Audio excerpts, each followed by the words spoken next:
Chapter 550, In and Out. Chapter 550, In and Out. Don't you have any internal alchemy pills?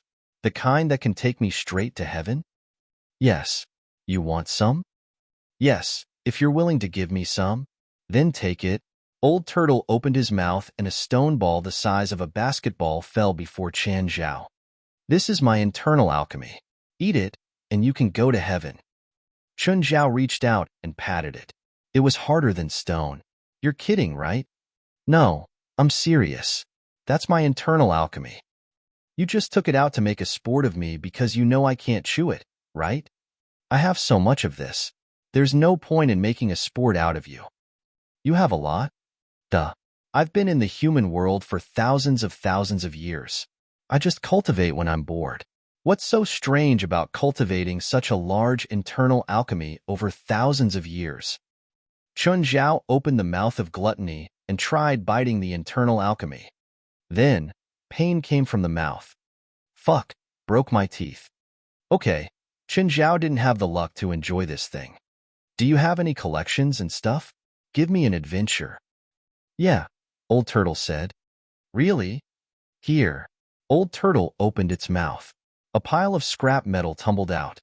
Chun Zhao looked through all the metal.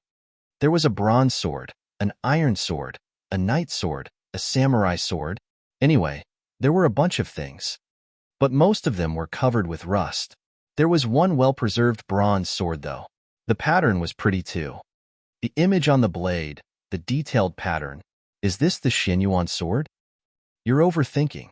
This was from years ago when the painting hung in some king's palace. I stole it from the king's room. But it's the most well-preserved, so it should be the best, right? I just kept it because I think it's pretty. Fuck, I want divine weapons. Why did you get me all this shit? They could survive my saliva. That means they're not bad quality. Even if they're not divine weapons, they're still treasures. You can use them to chop people up. What era is this? Using this to chop people up? You want me to die faster? Even a submachine gun is more realistic. Chun Zhao was completely disappointed. This old turtle wasn't reliable or sane. Chun Zhao held a samurai sword with his left hand and the bronze sword in the right. Huff, huff, ha, ha. He lost interest after a few chops. Then he lay on the ground and rolled around. He couldn't go out. How do I get out? I'm not going to be stuck in here with an old turtle for a few thousand years, right?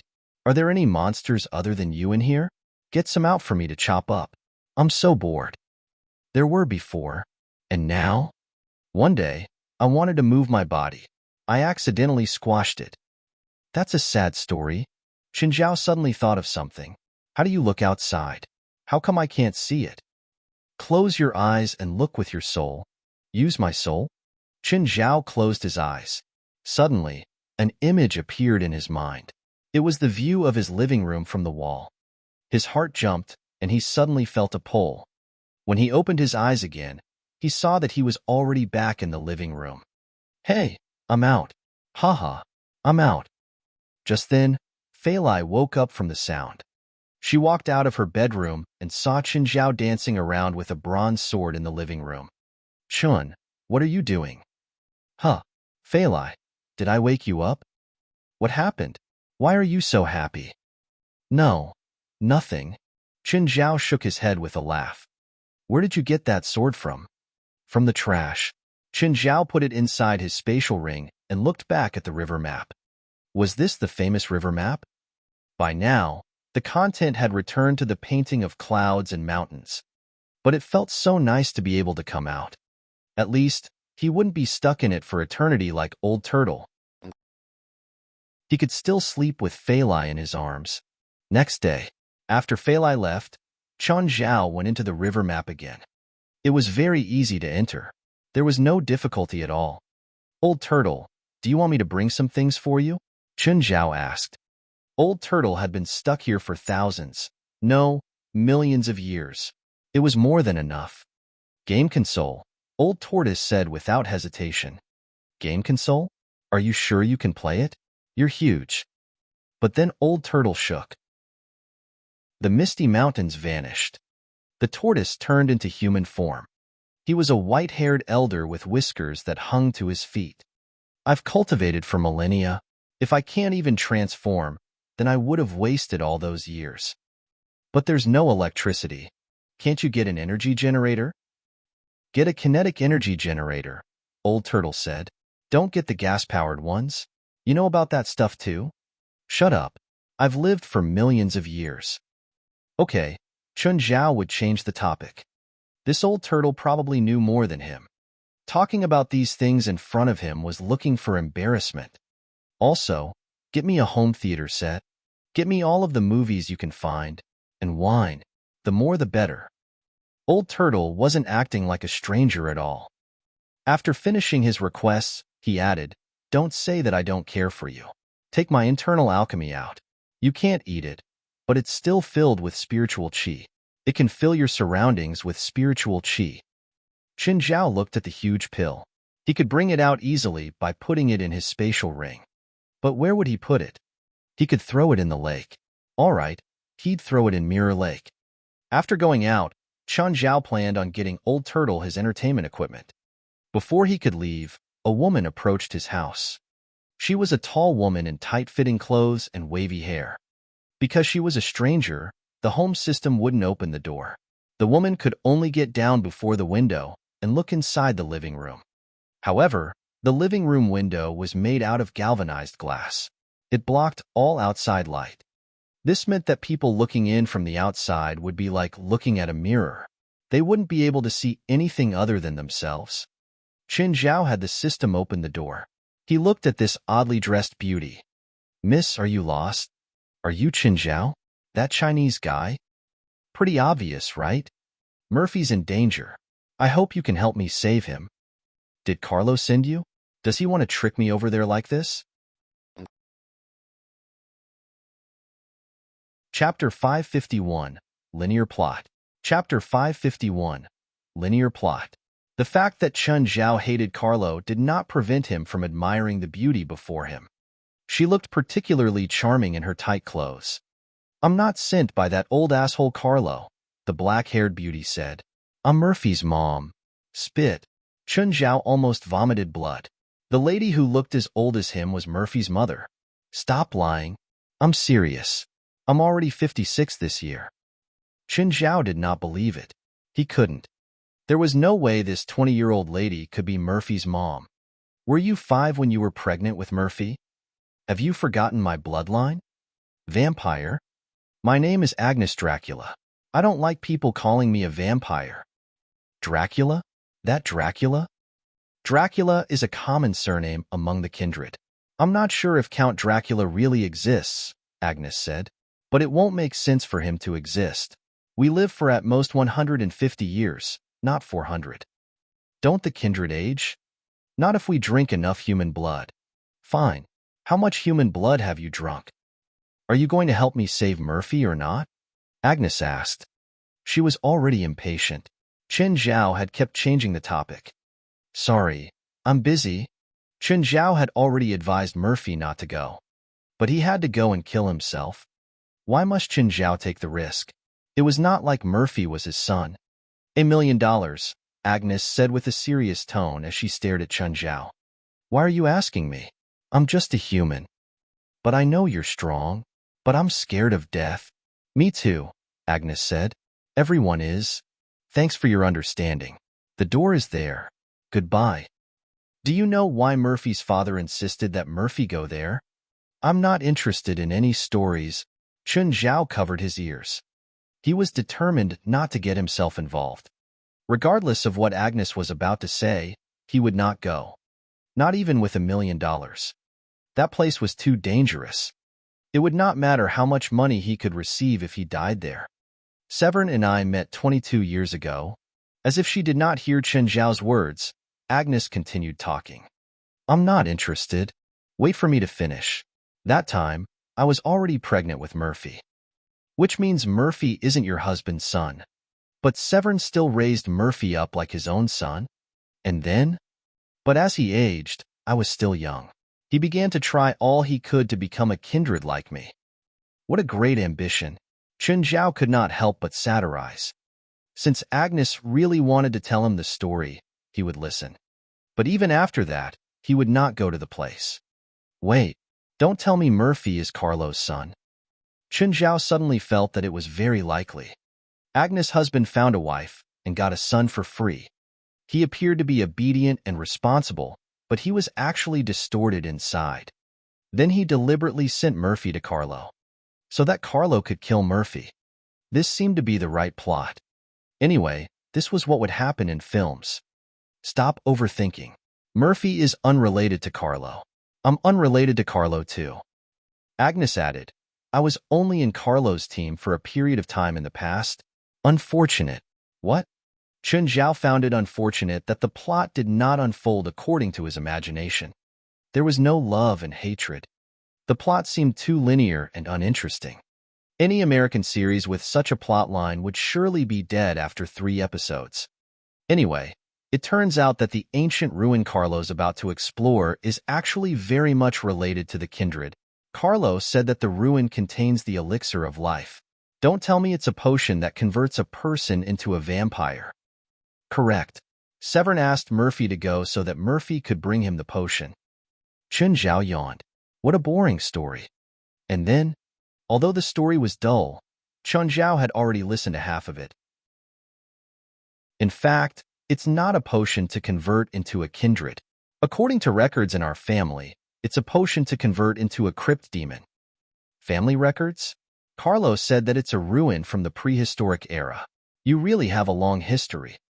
The kindred has existed for way longer than you think, Agnes said lightly. According to the records, the kindred had a short civilization. Because we had longer lives than humans, and we never turned old, humans viewed us as gods and wanted to become one of us. Indeed, we also developed a potion that could turn normal humans into the kindred. This continued for 300 years, and then disaster struck. The potion was somehow replaced, and the chosen humans didn't become the kindred, but instead crypt demons. The civilization and the empire collapsed. So the kindred had been developing the American continents before humans discovered them? At least that's what my family records say. And then? I still can't find a reason to go to the ruin. But if you tell me that the entire human race is in danger, I might actually consider it. After all, my ambition is to rescue all humans and become the savior. If you help me rescue Murphy, I can't help you to kill someone, anyone, Agnes said. How about the person in the White House? Then you can kill me instead, Agnes said, rolling her eyes. Actually, you're quite powerful too, right? Why don't you go by yourself? Of course I'm going, but I'm not confident about going alone, Agnes said. If it's just 1 or 2 crypt demons, I can help, but you said yourself that there could be many of them in the ancient ruin. If we go, we'll probably become their food. I can provide you with weapons, Agnes said. What weapons? In the vehicle outside. Weapons that I've modified myself, Agnes said. Chunjiao walked to Agnes' car and opened the trunk. The arms inside were enough to start a war. Chunjiao still did not want to go. Why must he take the risk? Just then, Agnes took down a pendant chain from her neck. A key was hanging on the chain. She gave the chain to Chunjiao. If you help me, the Dracula family owes you a favor. Chunjiao grabbed the key. Another key that looked the same? Was it the same key as the one from the grandfather? After taking the key, Chunjiao hesitated for a while. Did the keys have the same function? Or did they represent something? Chapter 552, Feilai, Eat Dinner Without Me. Chapter 552, Feilai, Eat Dinner Without Me. You took a memento from my family, so our agreement is established, right? Agnes watched as Chunjiao put the key away. Take it back. Chunjiao put the key in Agnes' hands. Agnes looked at her empty hands. Are you making fun of me? Chunjiao was taken aback. He picked the key back up from Agnes' hands. You can't see it? See what? Agnes looked at Chunjiao's weird actions. Does your family have those rules, like if I offend your family, all of you will try to kill me? I don't mind setting a rule like that for you. Agnes looked at Chunjiao with a dark expression. Whatever. Let's go. Chunjiao scratched his head. It was honestly so troublesome. Why did he have to listen to that story? Wait, Agnes said. Wait for my people. You have more people? That's better. I thought it was just the two of us. Just then, a great gale of wind whooshed by. A military helicopter landed before them. 4 guys came out. Are they your guys? Chen Zhao asked. Let's go. After Chen Zhao got onto the helicopter, Agnes had someone put all sorts of things onto him. Can you tell me what this parachute is? Chen Zhao asked. You've gone parachuting before, right? Chen Zhao thought before. Yes. Last time, he'd climbed the CL building and jumped down from around 300 meters. Then, we're good. You're saying that we need to use a parachute later? It's the fastest way to get in. Can I back out now? Hey, I'll protect you. A big guy patted Chen Zhao's shoulder. Agnes glanced at Chen Zhao, and then at her underling. He doesn't need your protection. Just take care of yourself. You powerful? The big guy asked. Not bad. I can beat up 10 of you. Let's have a fight after this mission end. Big guy liked fighting, just like Chen Zhao. He might not be taking Chen Zhao seriously either. Actually, the other 3 had similar expressions. They didn't understand why Agnes specifically came to find this Asian. At least, they didn't find anything necessary about him. Hey, Fei Lai, I might not be home on time for dinner tonight. Oh, are you busy? It's really loud over there. Yeah. Everyone looked at Chen Zhao with a speechless expression. The helicopter reached the destination. They were 3,000 meters up in the sky. Over there, Agnes pointed down. There was a huge black hole in the middle of the forest. The ground seemed to have collapsed. Don't stray too much, Agnes said. Okay, let's go. Agnes' team members jumped down one by one. Chen Zhao was the last one. The group of 6 all landed safely. They weren't too far away from the destination. The 6 surrounded the hole and stared at each other. It's here. Okay, let's go, Agnes said. Wait, put on the heat sensor. Oh, I don't really want to go in. Chen Zhao sighed.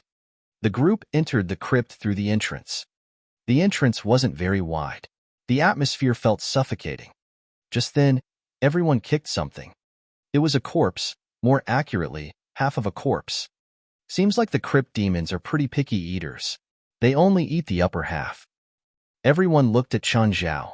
They all thought that he may be dead weight, but Chen Zhao's courage was pretty rare. He could still joke under these situations. It may be because it didn't have time to finish. The group encountered another body. This time, it was a female crypt demon. This crypt demon still had an arm stuffed in its mouth. But there were a dozen bullet holes too. It must have been killed by a barrage of bullets. Bang! Without warning, Chen Zhao fired into the fork. What are you doing?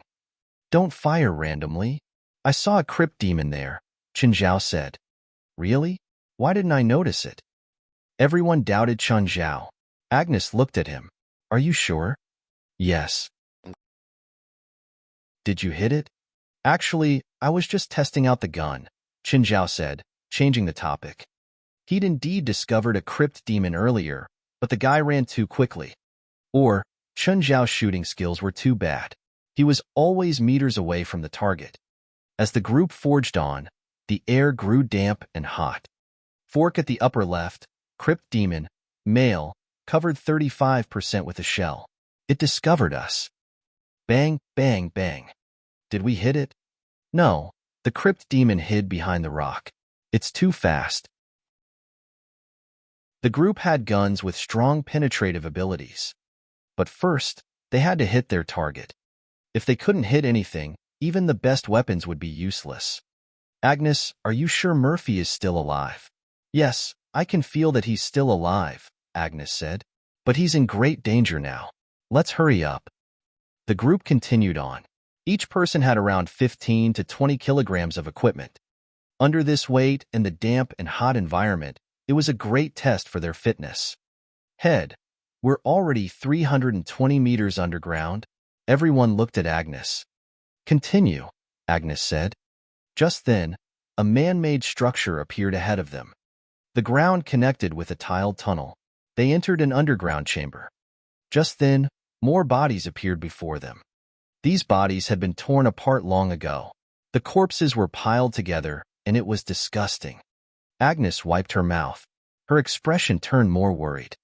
Which side? Should be this way, Agnes said, pointing. 2 crypt demons behind us. Male, 50% outer shell. Bang, bang, bang. Hurry, hurry. Don't try fighting. The crypt demons might be surrounding us right now. We can't get surrounded. The group picked up their pace. As they got deeper, more corpses appeared. Finally, a huge abyss appeared before them. There was a 4-sided pyramid in the abyss. Built up from the bottom of the abyss, it was probably more than 100 meters tall. Murphy is inside that pyramid, Agnes said. Chapter 553, Reunion. Chapter 553, Reunion. They were at the edge of a chasm. To get down, they had to walk along the rock walls. However, just as they moved, a male crypt demon charged out from behind. Bam, bam. Everyone had an amazing reaction speed. The crypt demon was shot very quickly and fell down the abyss. There was no way it could survive a fall from such a height. Move. Agnes urged again. The group began to run, but they did not dare to run too fast. After all, the downward winding path was not wide. It was only about 1 meter wide. Some places were not even 1 meter. Should they be less careful, they would actually lose their footings and fall into the abyss. Suddenly, however, the first person was grabbed and pulled up by a crypt demon hiding on the wall. Ah! Save me! Ali! Bam! Bam! In the gunfire, the crypt demon and Ali were both shot. They had no other way of saving him. The only thing they could do was shoot. Ali and the crypt demon fell down the abyss together. Finally, after 10 minutes of running, they arrived at the bottom of the pit. They found the entrance to the pyramid. The group bolted in. Then, they discovered traces of a corpse being dragged on the ground. The traces looked very fresh. It's Ali. His body must have been dragged in. They did not see Ali's corpse just now. Move. Stop thinking about this. Left. Chun Zhao suddenly lifted his gun. Bam! But the crypt demon coming from the left was too fast. It ran on the ground, jumped onto the ceiling, and dodged sideways. Chun Zhao did not even hit it with a single bullet. Agnes pressed Chun Zhao's gun down. Stop wasting bullets. Then, she raised her arm, holding a modified pistol. She was the only one without a thermal sensor. Bam! Agnes' arm lifted slightly, while the crypt demon fell on the ground. Its head had been penetrated by the bullet. Chun Zhao rubbed his nose, feeling very awkward. To be honest, he was unbelievably bad at shooting. Boss, is he the helper we need? Gwen said, displeased. Stop talking, keep moving, Agnes said coldly. The paths inside the pyramid were more complicated than the crypt itself. They extended in all directions. This gave crypt demons the chance to hide. Boom! Agnes threw out a well-timed grenade that hit a crypt demon running toward them from behind. While male crypt demons had tough bodies, they could not withstand the power of a grenade. Behind us. Careful. Suddenly, 3 male crypt demons shot toward them in the passage behind them. Bam! Bam! One of them was shot and collapsed, but the other 2 were still running. Bam! Bam! Bam! Agnes fired 3 times in a row. The second crypt demon fell down 3 meters away from them. However, the last crypt demon already leaped at them. Shit! No, move away. Only Chun Zhao stood still. When the crypt demon was already before him, he lifted his arm and pointed the gun at its head. Bam! Bam! Its blood splashed onto Chun Zhao's body. Fuck. I knew I couldn't miss at this distance. Chun Zhao kicked the crypt demon's corpse away. Everyone stared at him as if he was insane. He actually dared to let the monster go so close to him. What a ridiculous madman. Nevertheless, Chun Zhao was not totally useless. At least he was brave. Damn, I'm out of bullets. Rory, gimme a clip. Here you go. Use it wisely. As they went deeper, their ammunition was being depleted fast. Only Ali had died. To them, the casualty was acceptable. However, As they ran low on ammo, the real danger was approaching. Go, in front. It's close. Agnes' hair was somewhat messy. Her carefully made curly hair was now wet with sweat. Mom, here. Suddenly, they heard Murphy's voice. The group saw some people in the stone room in the front. In addition, Ali's corpse was also by the door. Quick, go. Boss, 3 male crypt demons behind. More than 80% exoskeleton. Everyone gasped in shock. 80% exoskeleton meant that their bullets had to hit the remaining 20% to be effective. Bam, bam. The bullets shot into the darkness and created some sparks. Their bullets were almost completely ineffective. They don't seem like they're going to attack us. Everyone stared at the 3 male crypt demons, alerted. They realized that the 3 crypt demons only blocked the path, but did not charge toward them directly. Then, they backed into the room Murphy was in. Carlo and the rest were still alive. Counting, there were 8 or 9 people left. Mom, did you come to save me? Murphy hugged Agnes in excitement. Then, he looked at Chun Zhao. Mr. Chun, you're here too. Thank you. Where's Tyler? Chun Zhao did not see Tyler in the group. Carlo and the rest seemed very dispirited. Seeing their expressions, Chun Zhao sighed. It looked like Tyler did not survive. Mr. Chun, it's great that you're here, Carlo said. With you, we'll have a much bigger chance of escaping. Nobody understood why Carlo had said that. Even Agnes had only heard about Chun Zhao from Carlo. Carlo told her that if she felt Murphy was in danger, she should go and ask Chun Zhao for help.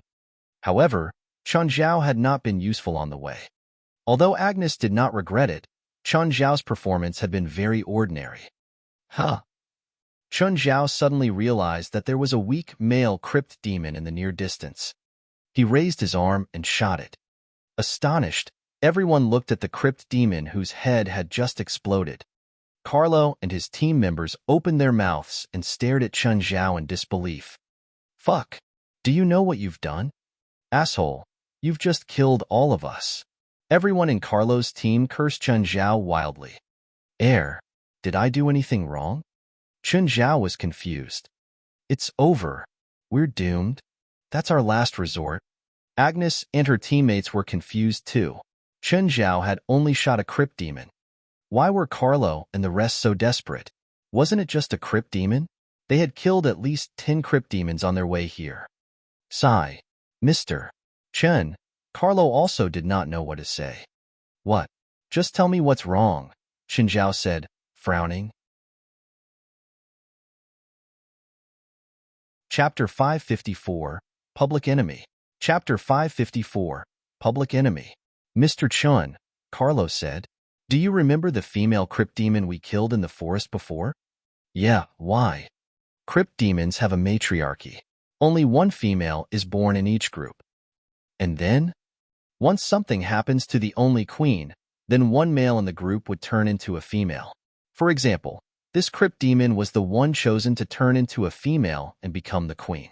It's so weak because the transformation hadn't finished yet. Its outer shell had just fallen off, and we happened to come in and kidnap it. The male crypt demons outside are scared that we'll hurt their new queen. That's why they stopped attacking us. Instead, they leave bodies outside, wanting us to feed the bodies to it so it can finish the process. Chun Zhao rubbed his nose. Okay, it seemed that he'd really messed up. But he didn't know. So, now what? Soon, the scent of death from this crypt demon will take over the entire pyramid, Carlo said. Next, they'll be completely furious and attack us crazily. We're dead? How many crypt demons are there? Chun Zhao asked. I don't know, Carlo said. I estimated no less than 100, maybe even more. Did you find what you're looking for? Agnes asked. No, we were stuck here after coming in. Murphy shook his head. So, you're saying that so many people died and you didn't find anything? Chun Zhao looked at Carlo's group. Mr. Chun, you're here now. Perhaps we can go deeper with your help. Don't even think about it. Chun Zhao rolled his eyes. Leave when you can. Leave? How? There are crypt demons everywhere out there. Agnes looked around. Maybe we can set up a trap here? What trap? Gwyn, take out your dynamite packs, Agnes said. We'll make a remote bomb at the entrance. Gwyn and the others moved quickly. They had a lot of tools and material with them too. Within a few minutes, they'd made 2 remote bombs. Spread out and drag the bodies over, Agnes ordered. Put them by the door. Put the bombs under them. Everyone followed Agnes' commands and started moving. Don't set off the bombs if 1 or 2 crypt demons come. Wait until enough are gathered before setting them off. Everyone spread around the room. Thankfully, the room was big enough. It was the size of 3 or 4 basketball courts and had many stone benches. This was possibly where the higher-ups of the vampires had meetings. ING. Just then, small cries traveled from the outside. They were densely packed and made everyone feel numb. Finally, a crypt demon peeked in. Bang! Agnes fired and blasted apart the demon's head. After a short silence, 2 more crypt demons rushed over. This time, everyone's guns were pointed at the entrance. So, when the 2 crypt demons charged over, they were covered in a dozen holes instantly. Don't fire randomly. Try to preserve your ammo. There are more demons behind them. Just as Agnes finished, 4 more crypt demons charged over. Bang, bang, bang. Everyone fired, even though Agnes had just reminded to save their bullets. But they couldn't save up in these situations. As soon as they saw the crypt demons, they fired instinctively. The next moment, even more crypt demons rushed over. Head, should we press it? No, continue firing. Agnes was able to stay calm. Then 7 or 8 demons ran over. They couldn't fire them all immediately. One reached Chen Zhao.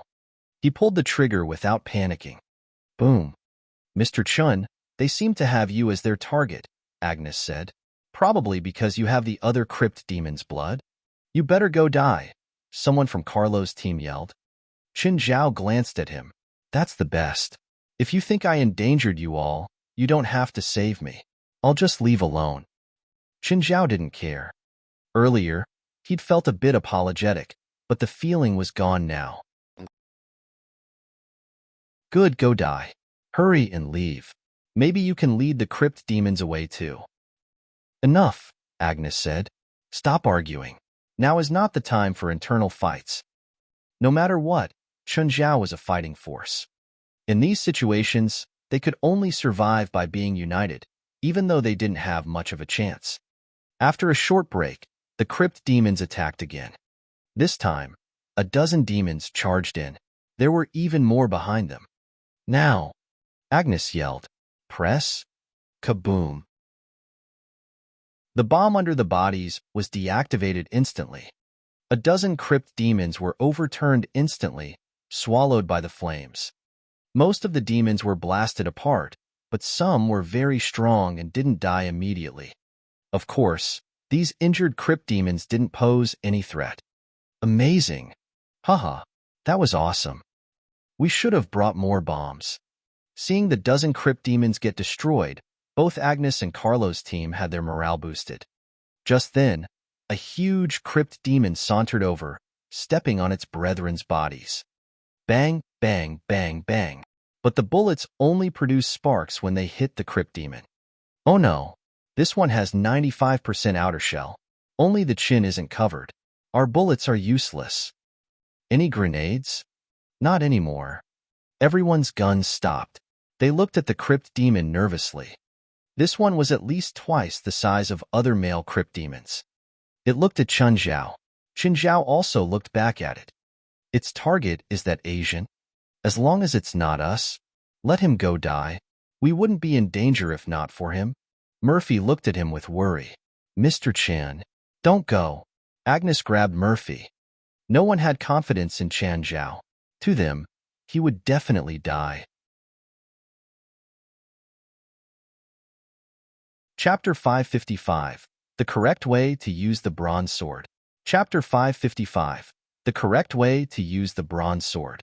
Everyone wanted to see the culprit Chen Zhao being torn to pieces. Under the stare of everyone, the crypt demon leaped at Chen Zhao. Chen Zhao lifted his right arm and stuck it into the crypt demon's mouth. Everyone thought that Chun Zhao's arm would be bitten off in the next second. However, unexpectedly, the crypt demon began to struggle in pain. It could not even close its mouth, not to mention take a bite. Chun Zhao pulled his arm back and the crypt demon fell to the ground. A lot of blood oozed out from its mouth. Everyone was stunned and astonished. What happened? Why wasn't Chun Zhao's arm bitten off? Why was the crypt demon dead instead? Just now, Chun Zhao had used needle thread guidance to turn his magical power into a sharp blade. He essentially cut the crypt demon's throat from the inside. Agnes' face was filled with disbelief. How did the Asian do it? Vanity moved toward Chun Zhao subconsciously. She knew that Chun Zhao was powerful. So since the beginning, she had never joined the team to attack Chun Zhao. She had been watching the situation in silence. Like what she had expected, Chun Zhao displayed his power again. He was the only one who could kill a crypt demon in close combat. Chun Zhao stretched his shoulders and walked toward the exit. It's indeed much easier to use my fists. Guns are useless. Chun Zhao threw the gun away. He even removed his bulletproof vest. The vest was only hindering his movement. Agnes frowned. Mr. Chun, it's too dangerous. Come back. Suddenly, a crypt demon sprang at Chun Zhao from the darkness. Chun Zhao immediately grabbed the crypt demon's head and chin. Crack! The crypt demon's chin was destroyed by Chun Zhao at once. Everyone gasped. Agnes could not help but look at Carlo. He must have known it earlier. It was no wonder he had told her to ask Chun Zhao for help when needed. Since they entered the place, Chun Zhao's performance had been very mediocre. Agnes initially thought that she had found the wrong person. Now, it seemed like she had given the equipment to the wrong person. The equipment was actually a burden to Chun Zhao. Another crypt demon charged toward Chun Zhao. Chun Zhao lifted his arm, and everyone heard a clear crack. It was the sound of bones cracking. Then, the crypt demon collapsed on the ground. The exoskeleton on its head had been completely broken. Everyone gasped. The exoskeleton could not even be penetrated with modified weapons. But it was actually destroyed by Chun Zhao's arm. Was his right arm a metal prosthetic? Chun Zhao rubbed his fist. It was still painful to use his hands. Suddenly, Chun Zhao remembered the bronze sword in his spatial ring. Huh, where did he get that sword? Has he been hiding the sword on him? When Agnes saw a sword appear on Chun Zhao's hand, she was utterly confused. She remembered clearly that Chun Zhao did not bring a sword. After all, on the helicopter, she was the one who had helped Chun Zhao to put on his equipment. If Chun Zhao had such a sword, there was no way she would have missed it. Just then, another large crypt demon appeared at the door. Boss, that crypt demon has 99% exoskeleton. Agnes gasped in shock. Could Chun Zhao deal with such a monster? After all, the more exoskeleton a crypt demon had, the larger its size would be. Moreover, its exoskeleton would be thicker. Suddenly, Chun Zhao jumped into the air, waving the bronze sword in his right hand. Then, he struck the sword hard down on the crypt demon's head. Ding! There were some sparks of light. The crypt demon's head lowered, but it did not take any damage. Fuck! Chun Zhao cursed. He originally thought that the bronze sword should at least cut iron like mud. In the end, it was only a blunt weapon. Looks like he can't deal with that crypt demon either, Agnes thought. Thoughts raced across Chun Zhao's mind. The crypt demon's exoskeleton was way too thick. Even his right fist might not be able to smash it. It seemed like he had to activate the mouth of Glutton. Chun Zhao called on his magical power. However, it did not activate the mouth, but rather the bronze sword. The bronze sword started to vibrate and produce a soft buzz. Huh. Chun Zhao realized that after the bronze sword received the magical power, it was covered in a very thin layer of qi. Could this be the correct way to use the bronze sword? Maybe I should try it. Chun Zhao stepped forward. The large crypt demon pounced at him. Chun Zhao waved the sword at the monster. When the bronze sword touched the crypt demon, it sliced into its head as if it was a piece of tofu. Howl! The crypt demon's forelimbs lost their strength. Its head crashed onto the ground, and its hind legs jerked a few times before stopping. This was really the correct way to use the bronze sword. The old turtle should have given him a manual. Everyone stared at Chun Zhao in bewilderment. Chun Zhao had just killed such a monster with a sword. Nevertheless, more crypt demons had gathered outside by then. There were so many of them that even Chun Zhao had a headache. Instead of attacking, they simply stared at Chun Zhao. Of course, they did not have eyes. But that did not stop them from staring at him. Carlo looked at Chun Zhao, his eyes glowing with fanaticism. Chun Zhao was a natural explorer. If Chun Zhao could join his team, it would be perfect. They would be able to overcome all difficulties. Eventually, Chun Zhao ran into the crypt demon troop himself. The rest stared at his back, startled. How did it feel to see a man charge into a group of monsters? The first thought everyone had was that Chun Zhao had lost his mind. But he really did that. The bronze sword in Chun Zhao's hand could cut through everything. At least, when it was filled with magical power, it could slice through anything like tofu. To humans, weapons were like their talons and fangs. After they had their own weapons, they could begin to conquer wild beasts. Nonetheless, there were too many crypt demons. Chun Zhao would still occasionally be scratched or bitten. The rest did not dare to leave the room. It was pure darkness outside the stone chamber. They could only judge the situation using thermal sensors and sound. The sound of fighting and killing continued without a pause. It went on for 30 minutes. Finally, it was quiet. Chun Zhao's entire body was covered in blood, both his and crypt demons. Even he did not know how many crypt demons he had killed. It was a lot. The whole passage was piled with the corpses of crypt demons. While Qingyi armor had protected him from most damage, he was not invincible. Chun Zhao could feel that there were still crypt demons staring at him in the darkness.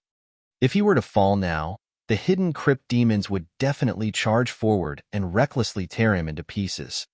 Chun Zhao turned around and walked back into the room. Let's go.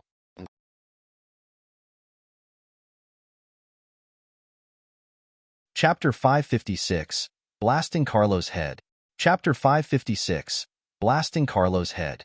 When everyone went to the entrance of the chamber, they saw that the ground was littered with limbs. But they were all from crypt demons. If they were a human's limbs, it might be easier to accept. But now, one human had butchered so many crypt demons. This was beyond their imagination. Chun Zhao was still dripping with blood. Murphy, come patch me up. Of all these people, Chun Zhao only trusted Murphy. Murphy hurried over to Chun Zhao. Boss, are you okay? I'm fine, Chun Zhao said coolly. I won't be dying. In reality, he was hurting everywhere. It was hard to pretend to be macho. Right now, the guys who had been the fiercest earlier didn't dare to speak to Chun Zhao anymore. They could only hide in the back with their heads down, pretending nothing had happened. Let's go. Mr. Chun, Carlos suddenly called out. We're already here. Why don't we go to the next level? We're so close to our destination. Chun Zhao turned around and looked at him. You weren't the one who fought. You really think I'm your fighter now? But don't you find it regretful? No, I don't find it regretful at all, Chun Zhao said indifferently. I just want to go home now, take a bath and sleep in my bed. I'll kill whoever stops me from going home to sleep. Murphy, is this what you think too? Carlo realized he couldn't persuade Chun Zhao, so he could only find a breakthrough in Murphy. I'm tired too, Agnes said. Murphy, if you want to die again, just go ahead. She could tell that Chun Zhao was upset. After all, she was the one who'd forced him to come. Now that Murphy was found, if he caused more trouble, he'd probably anger Chun Zhao. Even though Chun Zhao was covered in injuries, he probably still had leftover strength. No one dared to stop him if he wanted to kill someone. Agnes' original goal was only to rescue Murphy. She didn't come to search for treasures or potions. Carlo's breathing grew heavier. He wasn't willing. It was so close. But Chun Zhao refused to help him. He really wanted to raise his gun and aim at Chun Zhao. But he lacked the courage. Could his gun really kill this guy? If he failed, he would be the one dying instead. Carlo finally made a decision. Without warning, He grabbed Murphy and pressed the gun barrel to Murphy's temple. Mr. Chun, if you don't want Murphy to die, you better go to the top and get the immortality potion and blood batch. Otherwise, Murphy will die. Carlo had decided to use Murphy as a hostage. Chun Zhao only had to listen to him. Then Carlo would take Murphy away from here and find somewhere to hide after leaving the site. Carlo, how can you do this? Murphy was still too naive. Can you not joke like this? Carlo, do you want to die? Agnes was also furious. She didn't think that Carlo would go to such extremes and take her son as a hostage. Let him go now and I'll pretend nothing happened. Qin Zhao looked at Carlo with a dark expression. Mr. Chun, either you ignore Murphy and kill me, or you listen obediently. Staring at Carlo, Chun Zhao took out the bronze sword. Seeing him take out the sword, the surrounding people stepped back subconsciously. Bang! There was a sudden gunshot. Carlo whipped his head around and stared at Vanity with disbelief. Why? Unfortunately, he didn't have time to hear Vanity's explanation. Murphy stood in place, a bit frightened.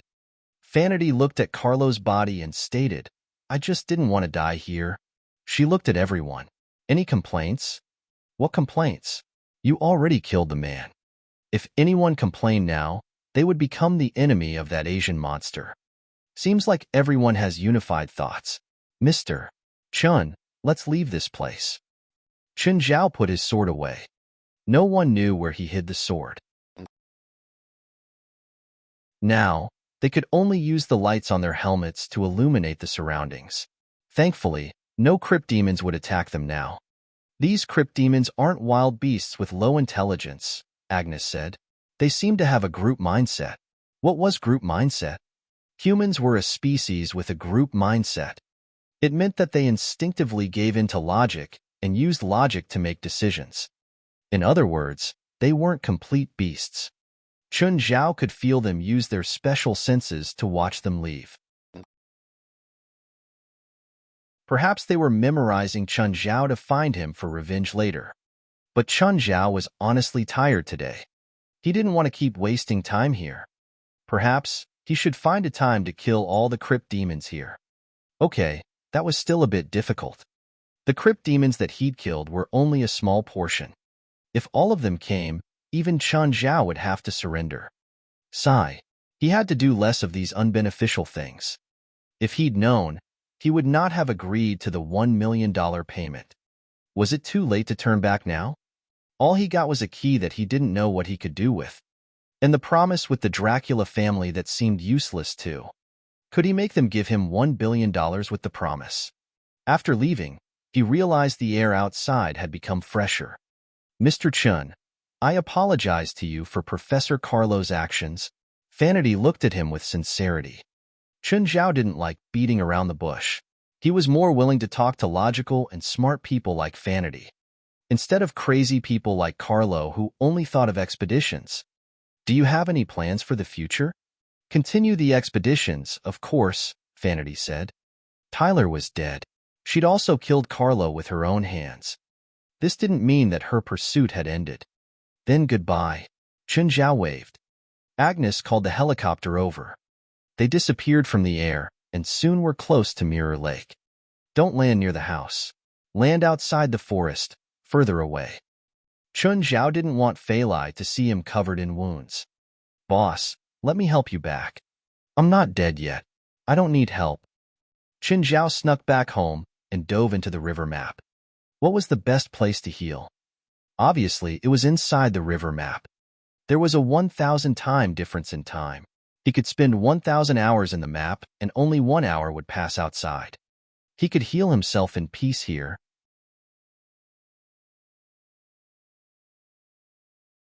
Chapter 557. Old Turtle Entertaining Himself. Chapter 557. Old Turtle Entertaining Himself. The old turtle turned into his old man form. He looked at the very injured Chen Zhao. Don't tell me you went to experience the meat grinder. Why would you think that someone would willingly experience that? Chen Zhao rolled his eyes. The old turtle's hobby was a bit too unusual. Did you bring the items that I wanted? Nope. As soon as I left the river map, I was forced onto a helicopter by someone. I've seen helicopters on TV. I really want to try it myself. Don't ask me to get a helicopter for you, because I can't. How about a remote control helicopter? The old turtle had been too lonely. Fine, I'll go to the supermarket soon. I really want to go to the supermarket. Would you like me to open a supermarket for you? Sure. Fuck off. Even if Chen Zhao really opened a supermarket in here, would the old turtle be able to shop and be the cashier all by himself? Chen Zhao applied some ointment on himself and lay on the ground. He was really tired, too tired. He needed to sleep now. After who knows how long, Chen Zhao heard the sound of fighting. When he opened his eyes, he saw two old turtles, one black and one white, fighting with each other. They punched and kicked each other wildly. It was an intense battle. Why were there two old turtles? Was he alone for too long? So his negative emotions materialize? And then they attacked each other? Chen Zhao imagined all sorts of things in his mind. Stop, stop, the mortal is awake. Then, the two old turtles combined into one. What was that? Oh, when I'm bored, I'll fight myself. It's called cloning. This old guy can't be more silly. To spend his time, he even thought of such a thing. Can I learn it? Nope, humans can't learn it. Chen Zhao was very disappointed. If he could learn this technique, it would be amazing. Do you have any kind of divine techniques for me? Nope, all my abilities came from birth. Chen Zhao was upset. You've cultivated this for like millions of years. Can't you be a bit better? Like inventing some super powerful cultivation methods? What a useless old man. What's the use of an old man who only knows how to fight with himself? How many clones can you create? As many as I want. Why don't you create two armies and fight with each other? Oh, good idea. Why didn't I think of it? In an instant, the old turtle split into 100,000, divided into the white team and the black team. Then, without any delay, war erupted. Chen Zhao sat at the side, watching the two parties beat each other up. They were actually trying to kill each other. How did it feel to watch 100,000 white-haired old men have a group fight? A black-shirt old man lay before Chen Zhao. He was about to go and help him up. However, a white-shirt old man came and crash-landed on him. Chen Zhao pulled one of the clones out. Old turtle, apart from cloning, do you know anything else? Like disguise? Turn into someone else? Yes, why? Why don't you turn into Scarlet from the Avengers? It's more interesting to see 100,000 Scarlets fight. I can't use cloning during disguise. I can't use disguise during cloning. After a few hours, all the 100,000 clones died. Puff, what a satisfying fight. Old turtle, turn into Scarlet. Okay, done. Never mind. Change back. What? Don't you like it? Or do I not look like her? Your face does, Chen Zhao sighed. If you don't want to change your body, that's fine. At least remove the beard. Do you know you've just destroyed my perfect impression of her? Nevertheless, as Chen Zhao recovered from his injuries, the old turtle did kill a lot of boredom for him. Chen Zhao stayed in the river map for 10 days. It was only more than 10 minutes in the real world. Splash! Fei Lai was awakened by a loud splash. She got out of bed and walked to the balcony, where she saw huge waves in the lake. Someone was swimming in the lake. Chun, is it you? Chen Zhao climbed ashore. He had just placed the old turtle's internal alchemy in the lake. However, because of its weight, some of it had sunk into the mud. Due to the depth of the lake, the top portion of the internal alchemy was about 10 centimeters above the surface. It looked like a small island at the center of the lake.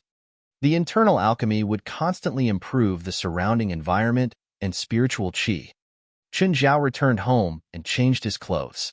The underlings quickly removed the dirty clothes. The underling was really the all-round best servant. Apart from the fact that they should not be exposed, they had almost no flaws. To Fei Lai, it was just a single day. But to Chen Zhao, he had not seen Fei Lai in 10 days. Fei Lai, I miss you. Fei Lai could feel that Chen Zhao was particularly enthusiastic today. He was more intense than usual. Fei Lai tried her best to cooperate with him. However, After a few rounds, Fei Lai could not take it anymore. But Chun Zhao's desire was still high. Darling, let me rest for a while, just a while.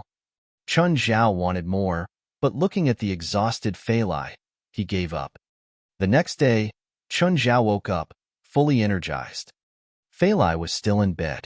It was a hard night for her. She could not take Chun Zhao's wild attacks at all. After lying for half an hour, Fei Lai rushed to work. On the other hand, Chun Zhao went to the supermarket. The old turtle wanted many things.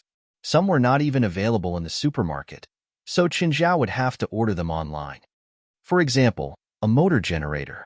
Although he only wanted a small one, it was definitely unavailable in the supermarket. Because Chen Zhao bought many items, the supermarket offered free delivery. All the staff knew where Chen Zhao lived. They also knew that he was basically the richest person in Mountain Town.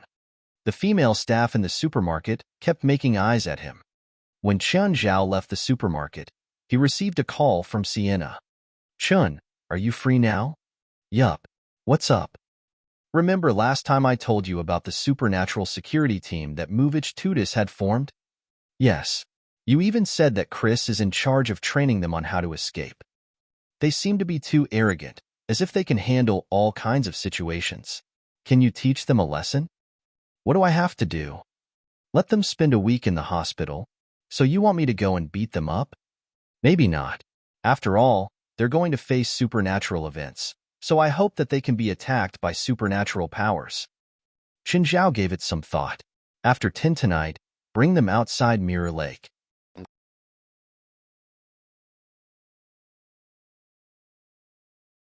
Chapter 558, Supernatural Security Team That Doesn't Follow the Script. Chapter 558, Supernatural Security Team That Doesn't Follow the Script. Tonight is your first mission. Sienna tossed a few pictures before the supernatural security team. This house is constructed at the edge of a lake. Later, you have to enter the house with your own abilities. Captain, Sub-Captain, won't you come with us? A chubby woman asked. Ashando had been an office worker. She was also the first to get fired when they had to let people go. She was willing to do anything for money. She could go up against evil spirits alone with a taser. She wasn't a spiritualist, but she had a shockingly strong will. In the possession training, she was the only one to get full marks. This haunted house is only average. If you can't even break into an average haunted house, it's best for you to give up on this job. Fuck. It's not like we haven't seen evil spirits yet. What you afraid of? Another member, Bart Anthony, stood up. He was a former drug addict. He looked for anything that could stimulate his nerves, such as going up against supernatural forces, even though he was usually just getting beaten instead of fighting. The team also had Todd Cyrus, a weapons expert. He specialized in modifying weapons to fight evil spirits. Apparently, he was also an illegal arms trader. But usually, he just smoked while producing weapons for other weapons. He caused many accidental explosions. There was a skinny Rudolph David, someone who fantasized about saving the world. There was also a mean-looking bodybuilder, Gibson Tadas. These were all of the members of the supernatural security team. Todd, give me more evil spirit bombs, Bart called. The stronger the better. We have a limited budget. Unless you pay me. Todd was stingy. Even though he often had safety issues in his workshop, he was very precise with his spending. I need a bulletproof vest, Gibson said. He was the biggest guy, but also had the smallest guts. Fuck. We're facing evil spirits, not terrorists. What the fuck would a bulletproof vest do? What's our mission? How much is the pay? Ashando asked. This is part of your training, Sienna said. No pay. Your mission is to enter the house. The difficulty level? Hell, Chris said. If you can succeed, then you won't be threatened by 99% of all supernatural activities.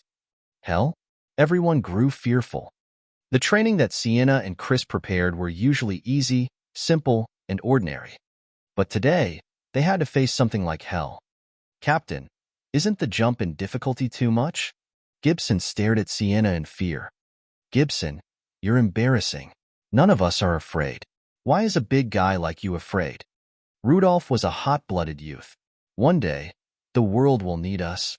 Courage and how big you are isn't related, Gibson said. Okay, whether you're willing or not, this mission will happen. Phalai, prepare more dinner tonight. Sienna and Chris are coming over. Sure. Why are they coming tonight? The people who hired them formed a supernatural security team. Sienna wants me to train the team. Okay, God help them. In the evening, Sienna and Chris arrived. Chan, I can feel that the air is filled with elemental spirit. It's so soothing. In Asia, it was called spiritual qi. In the West, it was elemental spirit. It was like how Asians called the qi you cultivated spiritual power, while the West called it magic. They were actually the same stuff. Maybe because it's a good environment, Qin Zhao said indifferently. No, it's too heavy here. It can't be natural. I didn't feel it when I came last time either. See the big tree in the back? Might be related to it, Qin Zhao replied casually. Really? What's special about the tree? It's alive. Alive? What do you mean? Its name is Eugenus, Qin Zhao said. Forest shepherd. Sienna was a spiritualist, so she could accept these things. Even though Sienna had interacted with too many strange powers, she was still shocked at a tree that could walk and talk. However, all illogical things became logical when she remembered that this was Chan Zhao's house. I think your team has arrived, Qin Zhao said. Oh, already? What's the possibility of them successfully getting over here? Chris asked. Probably zero, Qin Zhao said. My plan is to send them to the hospital. Should be over there, right? Ashando and the others arrived at Mirror Lake. They looked at the house in the distance. They were 3 kilometers away and it was night, so they couldn't see it clearly. It doesn't look like a haunted house, Gibson said. Did Captain get it wrong? How about we leave first? If it's a regular person's house and we break in, it'll be illegal. We're already here. There's no reason for us to leave. Then how do we get over there? Swim. Are you an idiot? The lake is probably 3 or 4 kilometers wide, other than the scaredy cat Gibson, who has the strength to swim over. Then what do we do? Go through the forest. The 5 stood at the edge of the forest. The eerie forest had an uncomfortable feeling. Just then, they saw a wooden sign hanging on an outer tree. No fire allowed. What does this mean? Did evil spirits hang it here? Are they afraid of fire here? How about we set a fire? Everyone exchanged awkward glances. Set a fire, Ashando said. Just do it. Are you sure? Gibson asked in worry. Will we get reported for being pyromaniacs? Coward, I'll do it. Todd grabbed a pile of wood and ignited it. The fire flared quickly. An entire tree started burning. The people who were eating a barbecue in the house's front yard saw the fire in the distance. Fuck, your guys are setting a fire, Qin Zhao yelled. Do they want to burn my forest? Huh, what should we do now? I'm gonna kill them.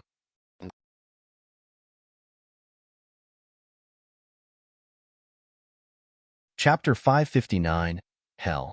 Chapter 559, Hell. Huh, Captain's calling. Why would she call us now? Ashando picked up the call. Hey, Captain. Idiots, what are you doing? Quickly extinguish the fire. What? Do you know that we've set the place on fire? Does Captain want us to extinguish the fire? But the fire is pretty big. Don't think we can kill it. If you can't extinguish the fire, you can wait to die. Sienna was speechless. What did Captain say? She asked us to die? Don't worry. It's just training. We won't actually die, Bart said. Suddenly, they heard some noises from the forest. Then, the air turned cold. Look, the sky. The sky was suddenly covered by dark clouds. The region affected was neither big nor small, perhaps about a few dozen meters wide. Just then, hailstones fell from the sky into the forest. Oh, it hurts. Everyone lay on the ground and covered their heads with their bags to block the hailstones. Very soon, the fire diminished. The hailstorm also stopped. Damn, where did the hailstorm come from? I don't think there's been any hailstorm in LA for dozens of years. Wait, I think something's moving in the forest. Everyone lifted their heads and looked into the darkness of the forest. Something seemed to be charging out from the gloomy depth. Suddenly, a strange flying creature appeared and glided toward them. What? What's that?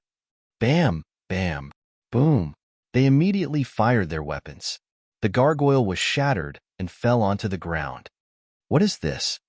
Everyone walked up to inspect the fragments. Look at these fragments.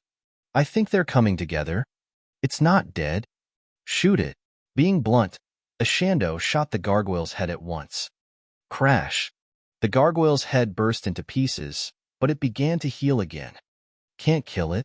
What's this? An undead evil spirit? Not an evil spirit, but definitely a supernatural creature. There's more. Look at the forest. The next instant, more than a dozen gargoyles charged out from the forest. Help. The sudden appearance of the gargoyles caught the party off guard. The gargoyles carried everyone into the air. Everyone paled in fright. Then, they were thrown into the adjacent lake from a few or a dozen meters of height. Splash, splash. The five resurfaced one after another, swimming toward the shore in panic. However, 9 snake heads suddenly appeared before them. All of them were unbelievably large. The 9 heads rose from the water and blocked their path. Any of the heads were big enough to swallow them whole. Ashando and the rest were aghast. Stop. Change direction. As they changed direction, they saw a more terrifying scene. There was an enormous beast on shore, waiting for them to approach. It was an evil dog with 3 heads. The hellhound. But this was not the scariest part. Behind the hellhound, many skeletons arose from the soil one by one. Evil light was flashing in their eyes. There were too many skeletons. Some of them were holding swords, while others held bones. The group shivered uncontrollably. They felt like they had broken into hell. What? What do we do? Can't go to the shore? Swim toward the mansion. Quick. But it's far. We have no choice. Go. The 5 could only swim toward the villa. However, suddenly, another arc grew from the water before them. Something's in the lake. Just then, one of them was sent into the air. Screaming, he fell back into the water, completely dazed. And then went the second, and then the third, the fourth, and the 5th. They felt like they were really going to die here. They would be killed by the endless chain of monsters. However, just as they became certain that they were going to die here, the gargoyles appeared again and lifted them into the air. They flew to the mansion and threw the party into the water. The group saw a few people ashore. Among them were Sienna and Chris. Captain, Vice Captain, help. Sienna stared at the 5 in anger. Come here, now. The 5 climbed out of the lake, trembling. They all stood before Sienna. I asked you to complete the training, and you actually set the place on fire? Are you tired of being alive? Captain, fire is a valid method, right? Ashando mumbled. If you still think this way, you'll actually die here. Sienna roared in frustration. Chun Zhao walked up. Do you know that you've destroyed my private property with the fire? Are you the owner here? I'm not only the owner here, but also the owner of all the things you saw just now. Everyone looked at Chun Zhao in fear. They knew how horrifying the things they had seen were. I'll give y'all 3 choices now.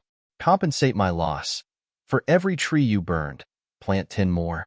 Second choice, spend 3 years in jail. How about the last one? I kill you and use you as fertilizers. The first one. We choose the first one. Sienna looked at Chun Zhao.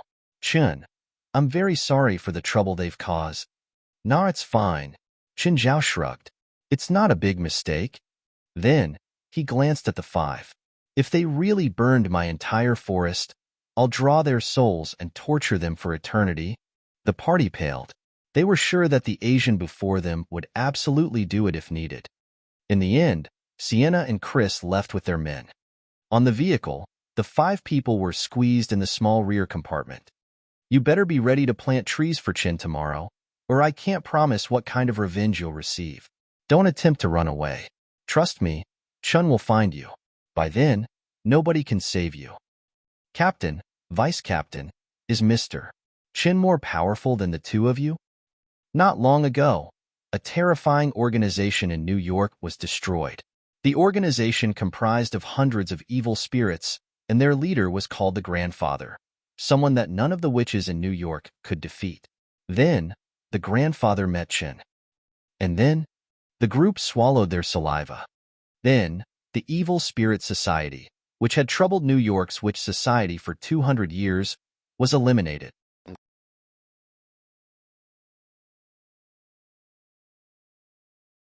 Chapter 560, Changes Brought by Spiritual Qi. Chapter 560, Changes Brought by Spiritual Qi. You scared them. Fei Lai looked at Qin Zhao. They deserved it. Next time someone sets a fire here, who can I blame? Next day, Ashando and the others came obediently to plant trees. They slipped away after finishing and didn't say anything to Qin Zhao.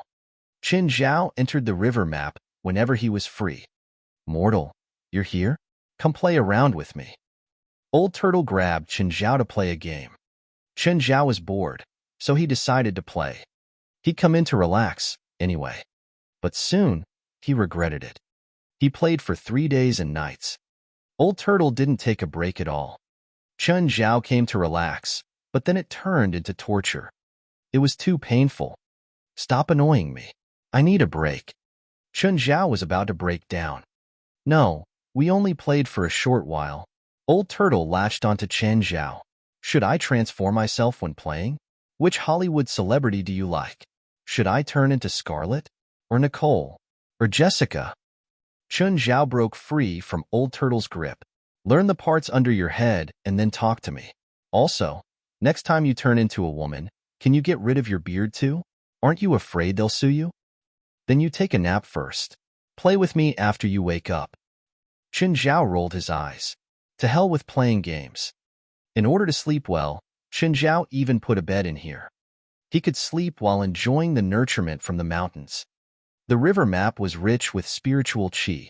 He felt completely energized after a nap. Seeing Qin Zhao wake up, Old Turtle grabbed him immediately. Mortal, let's continue playing. Play your ass. I need to cultivate. Cultivating isn't fun at all. For a million-year-old monster, there was nothing more boring than cultivation. Qin Zhao ignored him. How about you give me some pointers? I don't know anything about human cultivation. How can I teach you? Should I teach you how to cultivate into a monster? Go play your game. This old monster didn't have the awareness to act like a grandfather. Old Turtle, how about I give you some novels and you see how to act like a grandfather? Sure, sure. Old Turtle wouldn't reject any forms of entertainment. When he exited the river map, the inferior demons had already prepared lunch. Carrie jumped onto the table. Qin Zhao looked at her size. Carrie, you seem to have gotten much bigger. When Carrie had just been summoned, she was the size of a puppy. Now, she was like a small Samoyed. There's too much spiritual qi here, Carrie said. My power is getting nurtured. Raymond seems to have grown a lot too, but Beelzebub hasn't grown. Qin Zhao glanced at Beelzebub. He hadn't changed at all. As Qin Zhao's first demon subordinate, he still looked as he looked originally. My appetite got bigger, Beelzebub said proudly. Human. Wait. No, Master. I haven't changed either, Samuel said. Why didn't you change? Because I'm strong enough inside, Samuel said proudly. The change in spiritual qi doesn't affect me much. Qin Zhao didn't know what there was to be proud of. But the one who changed the most was Little Nine. Its size was a bit uncontrollable now. It seemed that it could grow as much as it ate every day. For now, Little Nine's size was still acceptable. The 3 hellhounds didn't change at all. They looked like how they did originally. They were artificial demons. Blackie was their creator. Thus, they were already set and had no chance of growing anymore. As for Princess and Walter, they were still growing, but they'd slowed down a lot. For example, after shooting to 750 kilograms, Princess only gained around 25 kilograms in the past half month. Chun Zhao estimated that her weight was close to the limit now. Abitos was also part of the rapidly growing group. He was now 5 meters long. He was twice the weight of Komodo dragons and entirely red. Abitos was the most likely one to be heavier than Princess. As for Black Ma and White Ma, they were in their true bodies, so they didn't grow too much. Even they couldn't tell if their abilities had improved either, let alone Chun Zhao. Of course, Amon was the one who'd grown the fastest. He was truly a huge creature and was now more than 50 meters. Chun Zhao didn't know where his limit was or how heavy he was now. The smallest changes were probably the 4 small ones: Briar, Bramble, Simba, and Nana. They were regular animals and didn't do anything other than messing around all day. They were practically models for annoying kids. Of course, they didn't have their kryptonite either. Faith, Vera, and Manny were their kryptonite. Whenever these 3 demon lords came, the house would fall into chaos. Master, I can summon 30% of my original strength in this area. Raymond slithered to Chun Zhao. Chun Zhao had seen his terrifying true form before.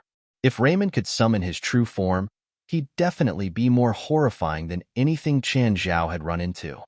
Both Evangeline and the grandfather would be a morsel for Raymond. Can this spiritual chi area raise your abilities? Chun Zhao asked curiously. It won't raise it, Samuel said. It'll just raise how much our projection can take. It's like a basin of water. How much water it has determines how big of a fish you can put in it. So it doesn't affect your actual abilities. It'll only affect Black Ma and White Ma. They're their true forms, so they can be affected directly. But it doesn't look like they've changed. Their outer appearance won't change much, Samuel said, but they've at least gotten 50% stronger. This is good. When they're strong enough, they'll be good help to conquer the world for me. Okay, good luck. I'm rooting for you. So, you support me conquering the world? Of course. Chun Zhao nodded. Give me $100. For what? Event funding. You know, a legit company needs to do a detailed budget in order to get funding. You have to request it before I decide if I allow it. Go write up a budget, and then you can request it.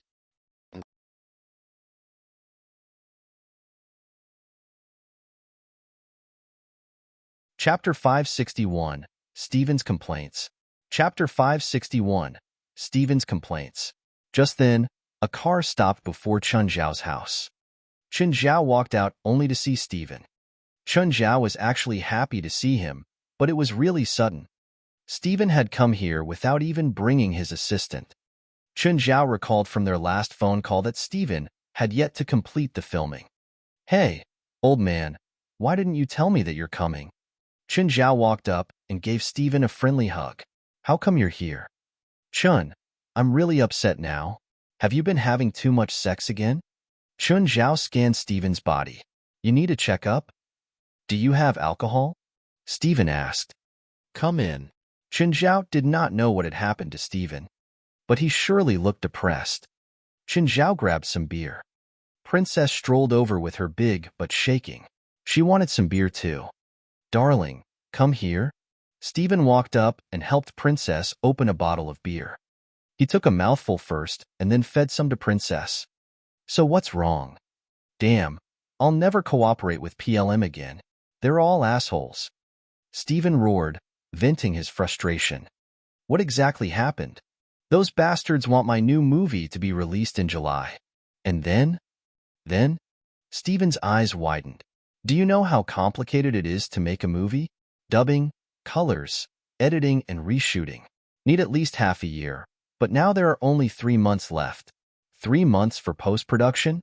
Not even enough for publicizing. The box office is going to be shit too. Chun, do you know how much this will affect me? Isn't Rasfer in charge of this? Talk to him. It was not Chun Zhao's field, so he did not know much about it.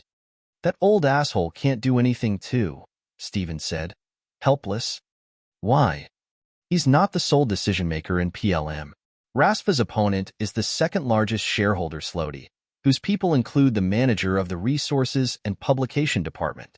Next February, New York plan, a super blockbuster movie invested by PLM, will be released, so Slody suggested that they should give New York Plan enough time for advertisements.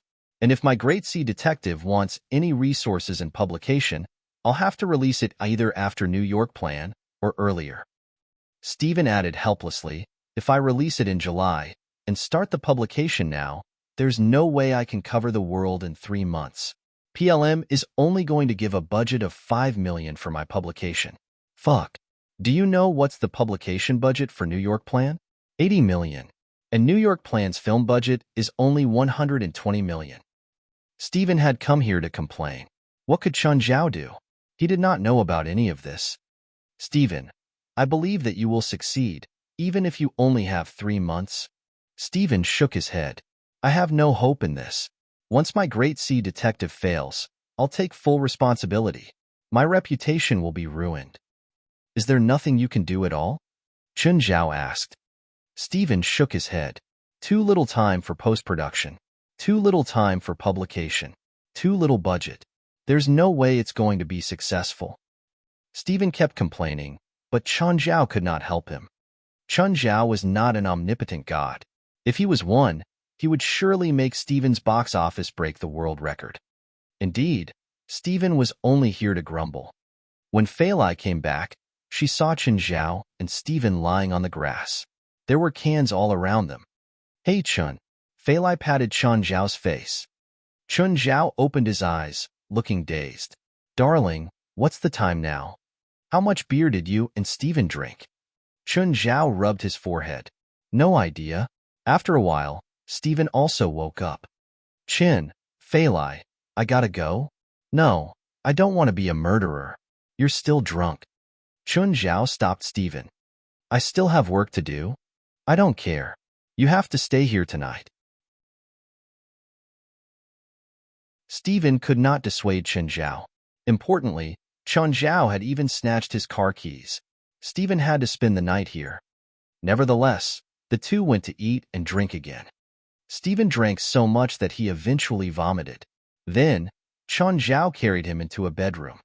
When Chun Zhao went downstairs, Fei Lai was sitting by the lake. Is Stephen sleeping? Yes. Chun Zhao sat down beside Fei Lai. Just then, Little Nine surfaced from the water. It rested one of its heads gently on Fei Lai's legs. Fei Lai stroked Little Nine's head.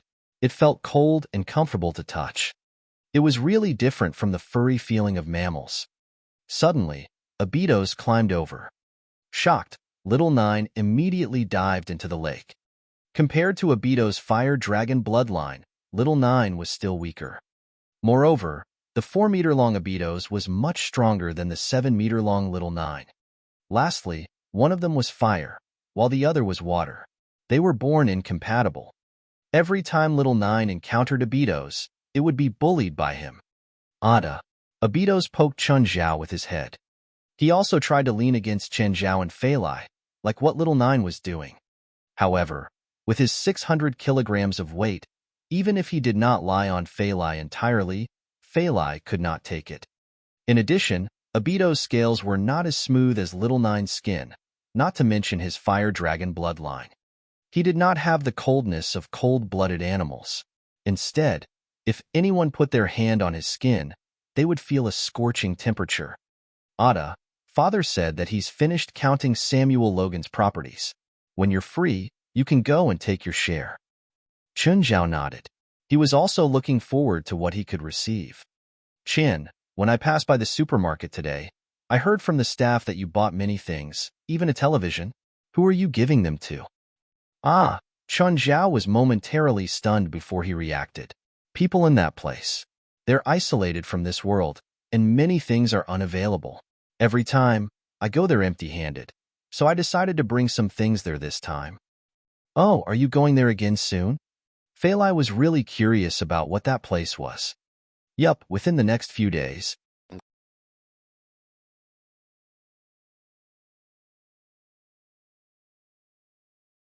Chapter 562, Carlo's Hell Trip. Chapter 562, Carlo's Hell Trip. What did death feel like? First, there was darkness. Then your consciousness would start fading. You'd keep falling, like you were drowning. The process felt like an eternity, but also like one instant. Then there was a red light. Finally, you'd fall into a large river. A frightening river filled with fresh blood. This was what Carlo felt. This river was filled with monstrous and frightening creatures. Compared to the creatures here, crypt demons were like domestic kitties. Souls kept falling down from the sky. They were all people who'd died and fallen into the blood river. Carlo was chased by a dozen-meter-long fish. Just as he thought he would die a second time, a hand grabbed his neck and pulled him out of the river. Then the monster who grabbed him stuffed him into a bottle. There were 2 other people, or souls, in the bottle. Carlo learned from them that this was hell. The monster who'd captured him was called a demon. One of the humans was English. The other was Australian. Durante, the English person, was an alcoholic and had serious violence issues. In the end, his wife killed him in his sleep. Nibor, the Australian, was a gang leader. He died in a shooting. Where are we going now? Carlo asked. To get sold, Nibor said. We might get sold to other demons. What if no demons buy us? Carlo asked. Then we'll get eaten, Durante said. Before you 2 arrived, the other 2 souls imprisoned with me were eaten. Carlo and Nibor shuddered. Will we get eaten by the other demons who buy us? No. Our souls are pretty complete, so if other demons buy us, it's not so they can eat us. Then what can we do? Work. What work? Don't know, Durante said. I've been stuck here the entire time. How would I know what we'd do? Can we escape? Escape? Ha! Durante laughed. Are you sure that you, a pathetic and weak soul, can live in this terrifying hell? Just then, the demon Adu looked over, peering at the talking souls. Don't think about escaping. You can live a bit longer like this. Adu clearly heard them talking. The 3 souls paled in fear. Adu cackled. If you get bought by other demons, you'll be lucky. But you can talk a bit more when we get to Obsidian City. You might get noticed by other demons. Move. Suddenly, a large hand pushed Adu to the ground. Adu shuddered and quickly knelt down. A huge red demon walked past Adu. There was a large group behind the red demon. However, most of the demons in the group had handcuffs and shackles. Lord Adu, what is with these demons? Why are they shackled? They're the booty for our Lord. Half a year ago, our Lord fought with his neighbor, Samuel Logan. Lord Logan lost, so our Lord took over his land. These are Logan's servants.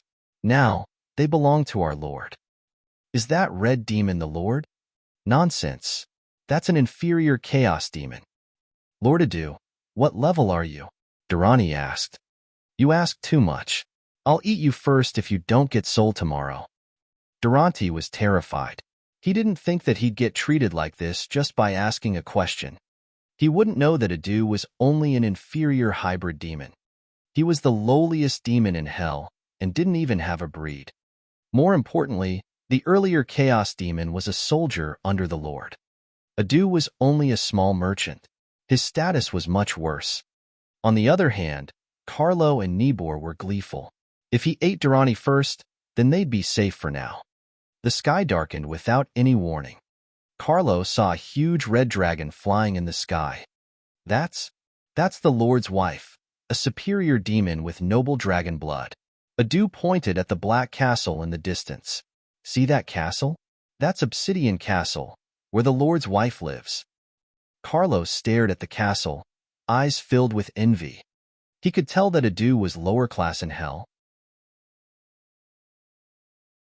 Even though Adu was able to kill him now, he was still nothing before the important figures.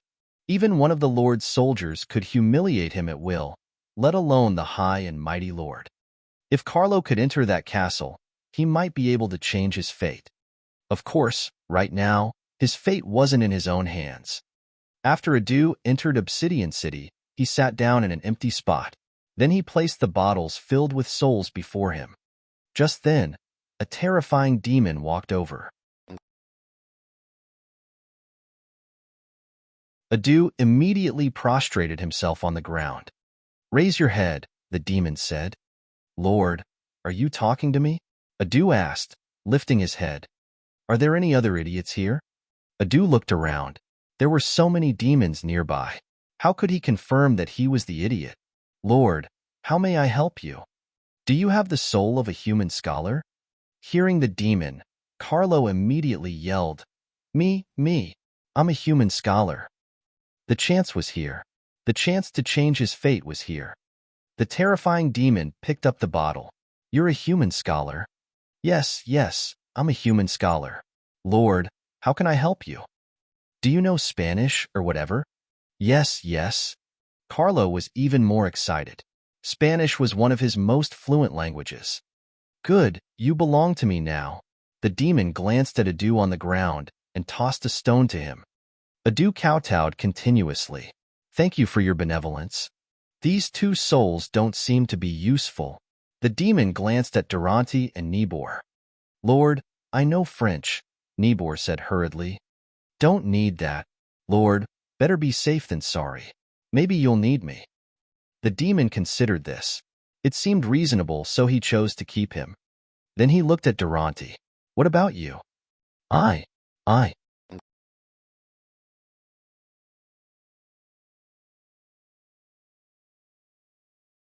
Chapter 563, When Enemies Meet. Chapter 563, When Enemies Meet. I'm his assistant, Durante stammered as he stared at Carlo with a pleading look. Carlo smiled. Sir, yes, he is indeed my assistant. Having an assistant can help him regain his confidence. He would soon be admired by everyone again, just like in the past. If he's your assistant, I'll keep him. Sir, how do I address you? Hybo. I'm the great lord's personal bodyguard, Hybo answered proudly. The lord also gave me the current task. Then, Hybo crushed the bottle. Carlo, Durante, and Nibor finally regained their freedom. Follow closely. If you go too far away and get eaten by other demons, I won't care, Hybo warned coldly. Especially after we enter the castle. Hybo brought the three into the castle. On their way, they saw many chained demons being pulled into the castle. Some of them were big, others small. After they passed the passageway, they reached an open space. The space was piled with boxes of various sizes. Ah, the Lord must have gained so much from the war. Carlo looked at the boxes, guessing what they could possibly contain. Wait here. I'll report to the Lord now. Hybo left. The three did not dare to move around and so waited in their spots. Durante and Nibor stood beside Carlo attentively. Mr. Carlo, we'll be counting on you in the future. Of course. We're companions, Carlo said with a smile. Despite his polite words, he was clearly arrogant. He was completely behaving as though he was superior. Nevertheless, Durante and Nibor could do nothing but flatter him. Only he was useful to the demon lord here, after all. The two of them were merely followers. Suddenly, Carlo saw a figure that he could not be more familiar with. A person whom he abhorred. Chen Zhao. If it wasn't for Chen Zhao, he wouldn't have died. If it wasn't for Chen Zhao, he wouldn't have fallen into hell. When Carlo saw Chen Zhao, indescribable anger burned inside him. Is he dead too? Has he fallen into hell as well? Carlo continued to stare at Chen Zhao. He saw Chen Zhao approach the boxes casually. Then, Chen Zhao began to search through the boxes.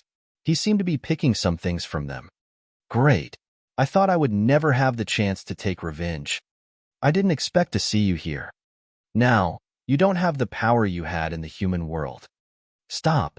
These are the Lord's trophies. How dare you steal them? Carlo shouted righteously. Chen Zhao was stunned. He was choosing gifts for Feilai and his friends.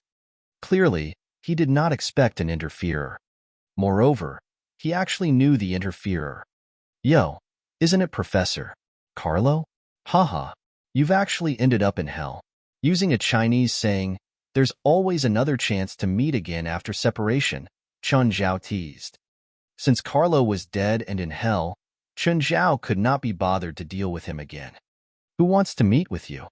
Carlo had heard the Chinese saying before. The happier Chen Zhao looked, the more unhappy Carlo was. Go and beat him up. Carlo waved his hand. Hesitant, Durante and Nibor exchanged looks. Go. Are you not going to listen to me? Professor Carlo. Who is he? Doesn't matter. He's just a nobody. I died because of him. But, given that he's here, he might have some power here? Durante and Nibor were worried that Chun Zhao had some form of position. He died after me. What could he have done here? Carlo said with confidence.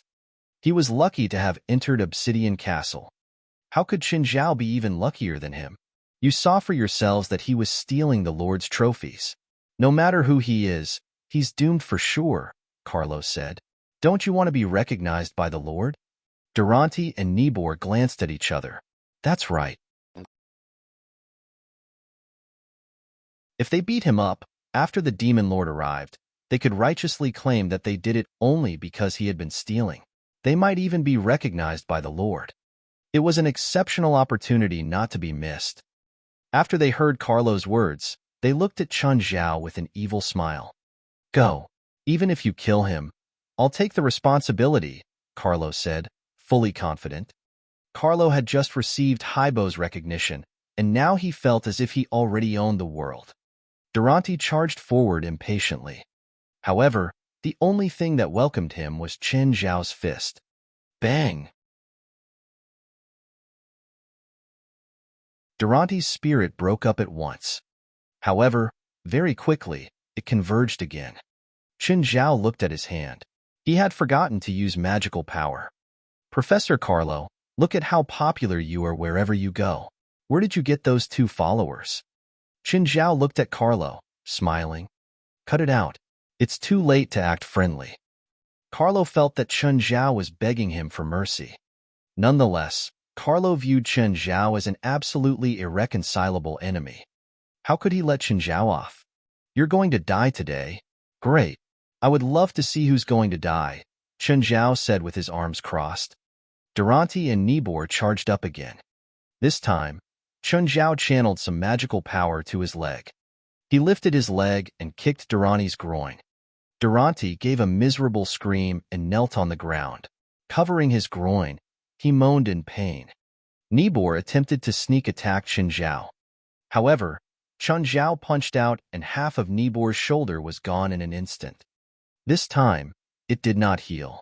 Nibor also collapsed and groaned in agony. Carlo's expression changed drastically. Why is this asshole still so powerful in hell? But it was useless. This was hell, not the lawful human world. Here, demons were the true rulers. No matter how strong Qin Zhao was, could he be stronger than the Demon Lord? Look at the enormous dragon which flew past just now. It was the Madam. Given how mighty the Madam was, the Demon Lord was definitely stronger. Help! Help! Carlo shouted. As long as he could attract the attention of other demons, and perhaps even the Demon Lord, Qin Zhao would be doomed for sure.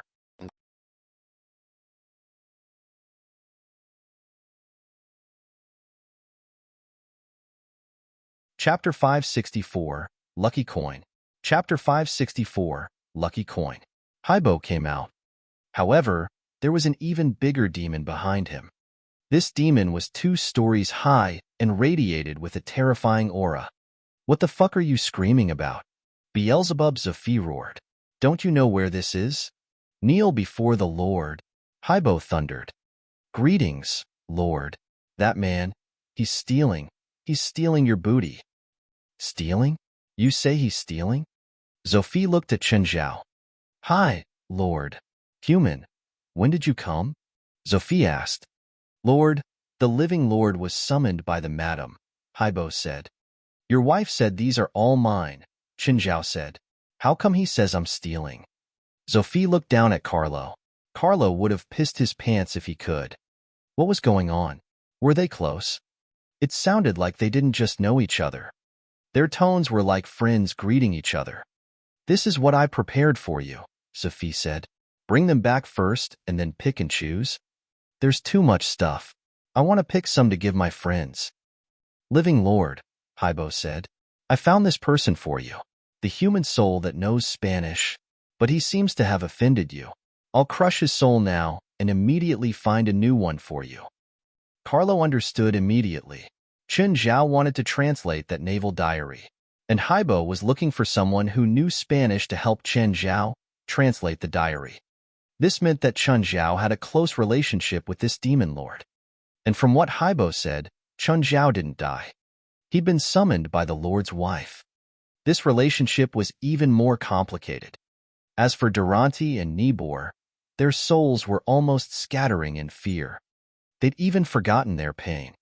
Earlier, they'd wanted to kiss up to Carlo. Now, they realized that the truly powerful one was the one they'd provoked. Dead. They were seriously dead now. Chen Zhao squinted at Carlo. Carlo hurriedly knelt down before Chen Zhao. Mr. Chen, I'm sorry. It's my fault. All my fault. Please forgive me. I'll translate each word of the diary. No, I'll translate it into Chinese. Chen Zhao considered it. Carlo's knowledge went without saying. He knew Chinese too. If he translated it into English, there might be places that Chen Zhao couldn't understand. If he could translate into Chinese, it would be easier to understand too. Whatever, he'll do, Chen Zhao said. As if saved, Carlo slumped down in relief. What are these two for? Chen Zhao asked. Don't know them. Carlo looked away. Carlo, you motherfucker. We were working for you, and you just abandoned us. Durante and Nibor immediately struggled up and yelled at Carlo. Chen Zhao got a new understanding of how selfish Carlo was. He didn't like Carlo before. His dislike grew even more now. These two attacked Chen Zhao under Carlo's orders, but now they were abandoned. You two, come over, Chen Zhao said. Durante and Nibor went over to him. What did you two do when alive? Lord, I was a bus driver, Durante said. Why are you in hell? Hitting my wife. Kill him. Chen Zhao flipped Durante over with a kick. Haibo came over and crushed Durante without wasting any time. I hate men who hit their wives. Chen Zhao looked at Nibor. What about you? I didn't hit my wife. I didn't even get married, Nibor hurriedly said. I just was in a gang. Nibor wasn't sure if Chen Zhao would kill him for this. What business? We just took protective money, Nibor mumbled. And? What kind of modern gang only charged protective tax? This wasn't the 80s or 90s. No one would pay the tax either. And sold some firearms, Nibor said, head hanging low. Chen Zhao touched his chin. Where are you from? Australia. Do you have sources for firearms in America? Chen Zhao asked. Lord, you want to buy firearms? Yeah. Yes, of course. Actually, my source is American. Good, Chen Zhao said. Come back to the living world with me. Huh, back to the living world? What, you don't want to? Then just stay in hell. Yes, I'm willing to go back. He didn't even have to think to know what to choose. If he stayed in this demonic hell, he could be eaten at any time. It was better to go back. He might be enslaved, but at least Chen Zhao was human. Mr. Chan, what about me? Do the translation first. Get one word wrong, and I'll crush you and put you back together. Chen Zhao didn't like Carlo. In fact, he hated the man, so he wouldn't keep Carlo by his side. Human, I have something for you, Sophie said. What? Chen Zhao asked curiously. Sophie took a box out. It contained a few gold coins. Chen Zhao's pupils constricted. Substitute coins? He was clear how valuable substitute coins were and what they could be used for. There's only one in here, Sophie said. But it's useless for you now. Why? Substitute coins can only be used for weak individuals. You're strong now. It can't be effective on you. Fine. He wouldn't use it if he couldn't. But even if he couldn't, he could still give it to Fei Lai. What are the other 3 coins? Lucky coins, Sophie said. Keeping the coin with me will bring me good luck? No. Put a drop of blood onto it when you need good luck. Then, the coin will give you a certain amount of luck in one aspect. This thing must be something you can do. If you can't do it, the lucky coin won't help you accomplish it either. It should be more useful for you, right? Chen Zhao asked. The stronger you are, the less effective these special tools are. The lucky coin can only bring temporary luck. It won't make your wishes come true.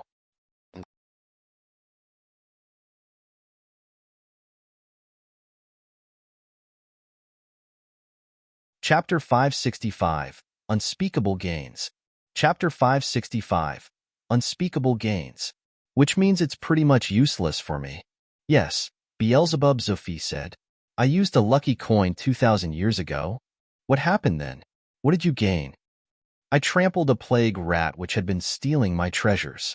Before that, I hadn't managed to catch the rat. That time, I was about as strong as you are right now. Chun Zhao was speechless. Lucky coins seemed to be totally useless to him. Never mind. It's a magic item, after all. Let's keep it. Carlo and Nibor stared at Chun Zhao. They regretted even more. Chun Zhao clearly had an extraordinary relationship with the Demon Lord. The Demon Lord even gave him such precious items as a gift. Ordinary beings couldn't even imagine them. By then, Carlo also understood why Chun Zhao was uninterested in the things in that ancient ruin. If Chun Zhao really wanted something, he could just come to hell. What could he not get? Just then, Oris came towards them from inside. Human, we've prepared a feast for you. Quick, follow me. Don't tell me it's things like evil spirit soup, human bone dish, or human skin stew again. Don't worry. Not this time. I know you don't like them. When Oris prepared a meal for Chun Zhao last time, he was almost disgusted to death. Chun Zhao even suspected that Oris had done it on purpose. Anyway, the meal this time was not half bad. Nibor had been following Chun Zhao. As Chun Zhao ate, he turned his head and asked, "You want some?" "Air. Can I?" "He's just a petty spirit. All the dishes here contain demonic power. Take one bite and he'll be gone forever," Beelzebub Zophi warned. Helpless, Chun Zhao patted Nibor's shoulder. "Don't be sad. You won't die if you don't eat them." "Oh wait, you're already dead." Chun Zhao spent 24 hours in Obsidian Castle. He went to a few places that he had not been to. While it was not his first time here, the castle was huge. There were indeed many places he had yet to visit. Of course, some places were rather anti-human. For example, there was a torment oven. Souls that had fallen to hell for deception would be tossed into the oven and cooked with hell water. In the end, they would be refined into the breath of the Bewitcher. Chun Zhao had no clue what that was, but he felt that surely it couldn't be a good thing, given that it was extracted from deceitful souls. After 24 hours, Chun Zhao returned to the human world. He had left the nautical dairy in hell for Carlo to translate. After all, there was so much content. It wasn't something that could be translated in a day or two. As soon as Chun Zhao returned home, he went into the space crevice. He also brought Nibor in. "Chun Zhao, why did you bring a soul in here?" Blackie stared at Nibor. Nibor peed his pants at once. The Grim Reaper. Chun Zhao really had a wide social circle. Demons, and now even the Grim Reaper. "I'm thinking about whether your skeleton army should get armed. You know, guns." Chun Zhao had suggested this idea to Blackie before. The skeleton soldiers were all revived with necromantic spells. Individually, they might even be weaker than a human adult, although they looked frightening with their large numbers. However, if the skeleton soldiers were armed with modern weapons, it would be a completely different story. Just think about it. A skeleton army armed to the teeth. An army which did not know fear or retreat. It would be so cool. "Do you have that much money?" Blackie asked. This is a problem." Chun Zhao gave it some thought. "I've brought back many things from hell. Take a look. Help me see if there's anything valuable that can be sold here." Chun Zhao took out many boxes of various sizes. There were more than 100 of them. "You come and help me too. See if I can sell any of these." Most of the boxes had raw materials in them. Beelzebub Zophi also knew that Chun Zhao had to create various potions, so he gave him mostly materials. Mountain Demon's Beard. Perhaps some rich guys will love this. This is still moving. It's obviously abnormal. Which rich guy will love this kind of obviously evil stuff? What about this? Lurker's Eyeball. It even glows red in the dark. If someone places this in their room, I'm sure they'll be scared to death someday. Master, this is definitely okay. You can get a lot of money, Nibor said, pointing at a box of gems. Oh, they're demonic diamonds, very similar to diamonds in the human world. And they're of high quality. You can sell this, Blackie confirmed. Fuck? Have you seen a 1,000-carat diamond? If I go and sell this, people will think it's a synthetic diamond. Chun Zhao covered his forehead. Indeed, nothing here could be shown to other people. Master, you can cut a demonic diamond into small pieces and then sell them, Nibor suggested. No, Blackie said. Once you destroy a demonic diamond, it'll release a ton of curses. Forget it. Let's earn money properly. Master, let me plan for you. You'll soon become the king of arms of America. Scram. Chun Zhao widened his eyes at Nibor. If he was caught as an illegal doctor, he could easily get away by paying taxes and spending some money to prove that it was his first offense. However, if he was caught here as a foreign arms dealer, he would be jailed for life. Moreover, Chun Zhao did not want to be involved in such things. Even in America, where gun ownership was legal, arms trafficking was a severe crime. If he killed a person, he could clean it up properly and hide everything. However, arms trafficking involved deals with people. There was no way he could remove all evidence. Chun Zhao did not plan to do such a dangerous thing. He was satisfied with the income he had now. Of course, if he could become rich safely, he would not reject it. Chun Zhao left Nibor in the crevice. Nibor would be Blackie's temporary assistant. Meanwhile, he could help Chun Zhao to manage the items. By the time Chun Zhao came out, it was already 4 in the morning. He did not go back to the bedroom. Instead, he slept in the living room. The next day, Fei Lai woke Chun Zhao up. She looked at Chun Zhao, somewhat displeased. Why didn't you come into the room? Fei Lai knew that Chun Zhao did not want to disturb her. Nevertheless, the more caring Chun Zhao was, the more uncomfortable she felt. Chun Zhao pulled Fei Lai over and kissed her straight. His hands also started moving on Fei Lai's body. I'm about to go to work. Take this. A coin? You must keep the coin on you at all times. Chun Zhao looked at Fei Lai with a serious face. What does it do? Block death for you a single time.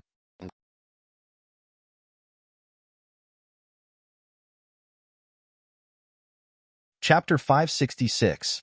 Learn Finance and then Cultivation. Chapter 566. Learn Finance and then Cultivation. I don't want it, Fei Lai said. You keep it. You go through so much danger all the time. You need it more than me. I obviously have one too, Chun Zhao said, taking out a gold coin. The pattern on it looks different. Every substitute coin is different, Chun Zhao said. Put it somewhere safe. I hope you'll never need to use this. Okay. 1 hour later. Chun, if you don't stop, the coin will be used right now. Kyla, I produced the ointment. Do you and Fanny still need it? Chun Zhao was calling Kyla. Yes, how many bottles did you make? I want it all. Hearing Chun Zhao's words, Kyla bought it all in excitement. Even though it was very costly, she definitely wouldn't lose anything by buying it. She could use it herself or give it to her family. The ointment had a great effect. Plus, it was very rare. You couldn't buy it just because you had money. Having a few bottles with her, it was better safe than sorry. I'm sorry, I can only sell you 2 bottles, Chun Zhao said. Why? Kyla asked. Did you only make 2 bottles? You want to heal the burn on Fanny's hand, right? If she uses it, she only needs 1 bottle. It's not enough at all, Kyla said. Her burn needs at least 3 bottles. Just using the ointment constantly, you'll definitely need 3 bottles, Chun Zhao said. But you can pair it with my treatment and save 2 bottles. How much will your treatment for Fanny cost? 2 bottles of ointment and the treatment for Fanny, $500,000 in total. Can you accept that? Sure, Kyla answered easily. When she'd visited Fanny a few days ago, she'd been frowning at her burned hand. She kept asking when Chun Zhao could produce the ointment too. Are you at home tonight? Fanny and I will come over. You want to come over? Chun Zhao asked. It's not that troublesome. It's just acupuncture to stimulate the pores on the palm to absorb the ointment. You don't need to stay the night. It's okay. Fanny and I don't have much to do these days. Then sure. Qin Zhao put down his dumbbell and then swam to the internal alchemy in the center of the lake. He sat down to meditate. He would practice the Qingyi manual whenever he had time. He hadn't come into contact with other cultivation techniques before, so he didn't know if they were similar to the Qingyi manual. The cultivation process was a process of converting your own spiritual power to spiritual qi in the air and back. In modern terms that everyone could understand, it was like a fund. Your spiritual power was your capital. The spiritual qi in the outside world was a company's funding. The richness of spiritual qi was like how rich the company was. If you invested your capital in a fund that lacked money, you might not even get your capital back, or just earn it back after a long time. The rich spiritual qi around Chen Zhao's house was like a well-funded company. The rewards were also obvious. In the entire Mirror Lake region, there would be the most spiritual qi around the internal alchemy. Of course, the Qingyi manual was one of those slow and steady investments. No, cultivation techniques. The short-term returns weren't obvious, but it was steady. As long as he didn't do anything stupid, he wouldn't lose anything or hurt his original capital, spiritual power. Actually, the river map was the best place for cultivation. Unfortunately, there was an ancient turtle there. Old Turtle never let him cultivate in peace whenever he went. If he was the old grandpa type who could help him cultivate, Qin Zhao would tolerate him. However, he was the type who was really powerful but completely unreliable. This was why you couldn't become a teacher just because you were smart. As for the river map, anyone could see that it was a great treasure passed down from ancient times. But there wasn't much use. It really was useless. Before, Qin Zhao had wanted to relax in there. But ever since Old Turtle forced him to play games for 3 days and nights, Qin Zhao gave up. Old Turtle had been stuck in there for thousands of years. Now, there was finally someone who could eat and play with him. So, every time Qin Zhao went in there, Old Turtle would annoy him in every way possible. Okay, he had to care for the lonely senior occasionally. After cultivating, Qin Zhao entered the river map. I wish I could date. Old Turtle was feeling sad about himself again. This was what Qin Zhao couldn't stand. Where's your dignity as a strong cultivator? You're so powerful, but you just have to act like a middle schooler all day long. You want this today and that tomorrow. And everything else is fine, but why do you want to date? You want me to get you a little turtle? Please, they'd be dead if I bring them in. Old Turtle, did you watch some movie recently? Love is not blind. How about you transform yourself? You can date yourself. No, I can't use transformation after cloning. I can't clone myself after transforming. Then use your own face. Dating yourself is interesting too. I've tried. I want to throw up after looking at myself for 10 seconds. Qin Zhao felt like he didn't have to come to visit at all. Old Turtle actually had fun by himself. Here, Qin Zhao found a magazine and cut out a person's face, taping it to Old Tortoise's face. Now it's okay.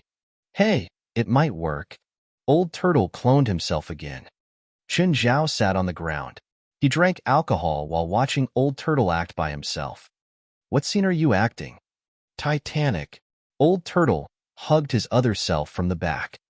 Jack, Lucy, Bleck, this alcohol is too much. Qin Zhao very rarely threw up from drinking, but he really vomited after today's drink. Didn't I bring this in? How come it's so strong? Qin Zhao asked, holding up the beer. Just as humans are the top of all spiritual creatures, alcohol is the top of all spiritual water. It also absorbs spiritual qi. The more spiritual qi a place has, the stronger the wine produced there. But I didn't brew the beer here. I brought it in from the outside. Of course, but it was here for almost 15 years. It's already come into contact with the spiritual qi.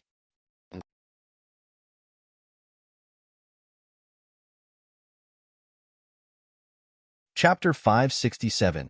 Alcohol that can make sadness flow into a river. Chapter 567. Alcohol that can make sadness flow into a river. This beer can't hurt anyone, right? It won't hurt you.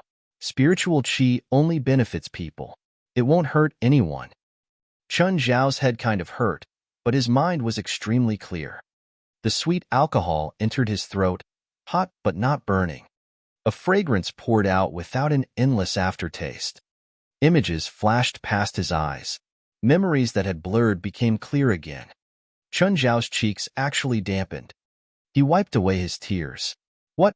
I became so emotional after drinking this. Your spiritual power isn't bad. If a regular person drinks it, they'll probably dissolve into tears. You're sure drinking this won't kill anyone? Of course. It's not fake alcohol. Chun Zhao looked around. There was a bamboo forest in the distance.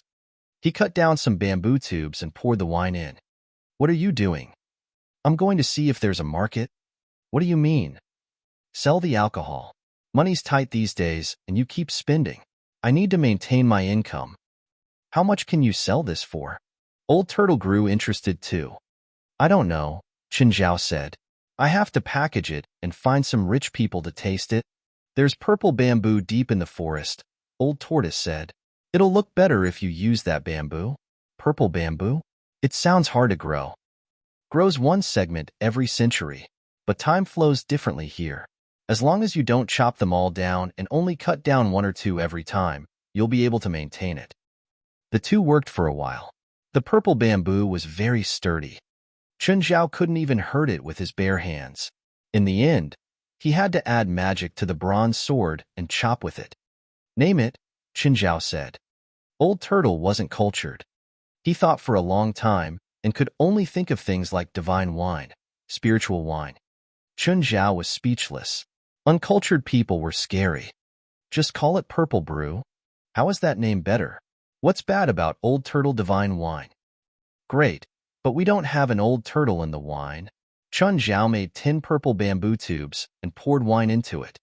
He'd planned on brewing wine from the grapes in his backyard anyway.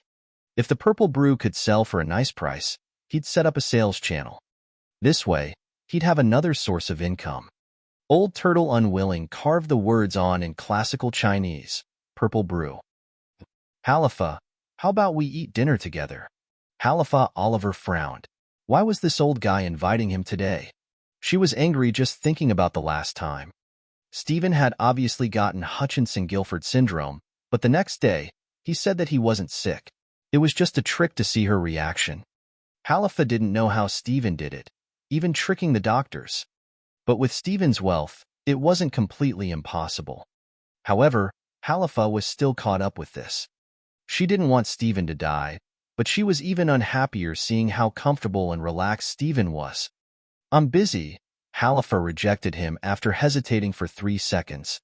I feel depressed these days, Stephen said in a low voice. I want to die. You old asshole, you want to trick me again? No, I'm serious. Work is stressing me out. Halifa knew that Stephen wouldn't commit suicide. But she was still worried, even though Stephen was a shameless bastard. Where are you now? At home, Stephen said. Wait for me. Halifa sighed. This old bastard was honestly her nemesis. After hanging up, Halifa said to her driver, We're not going to the company anymore. When Halifa arrived at Stephen's house, she saw him lying shirtless beside the pool. Old bastard. Halifa entered the house. Hi, Halifa. You're here. You don't look like you're about to die. I said that I want to die, not that I'm going to die, Stephen said matter-of-factly. Sit down and drink a glass. We haven't drunk together in a long time. Halifa studied him. Stephen seemed to have drunk a lot. He smelled of alcohol. Stephen never drank alone. Whenever he was unhappy, he would find someone to drink with them. When they were still together, Stephen would ask her to drink with him. After they divorced, Stephen would go to his friends. He really did have something on his mind. This was why he called Halifa over to drink. Just then, a commotion sounded outside the door. Why can't I go in? You can't go in. How can you stop me? Ah. 2 pained cries came from outside. When Halifa and Stephen heard it, they both got up and went to the door. Then they saw Chun Zhao standing there. Two guards lay on the ground. Would you believe me if I said they hit me first? Chun, how come you're here? Stephen looked at Qinzhao in shock. Halifa looked at her bodyguards on the ground, expression uncomfortable. You did this? Halifa, Chun is my friend. Stephen was a bit worried that Halifa would do something to Qinzhao. He knew how powerful Halifa was. Your guest? Chun Zhao looked at Halifa and then said to Stephen, I came to give you some wine. I brewed it myself. You can try it. Stephen looked at the bamboo tube in Chun Zhao's hands. There was a shiny film on the surface. The bamboo had a mistiness. Instead of wine, it looked like it contained chemicals. I won't disturb you anymore. Bye. Qin Zhao handed the purple brew to Stephen and then went back to his car. Is this drinkable? Halifa looked at the bamboo in Stephen's hands. Stephen didn't think like her. Chun Zhao's wine definitely wouldn't be bad. The instant he opened the bamboo, an extreme fragrance spewed out. Then all his memories with Halifa flashed past his eyes. And then he started crying. A strong yet complicated feeling kept growing in his heart. Standing beside Stephen, Halifa also couldn't stop crying. She thought of how she met Stephen, became close, dated, and then divorced. All the ups and downs seized her heart in seconds. Right then, the guard on the ground suddenly stood up. Wow, I need to go find my wife. I miss her. I need to go find her. Boss, I need to take leave.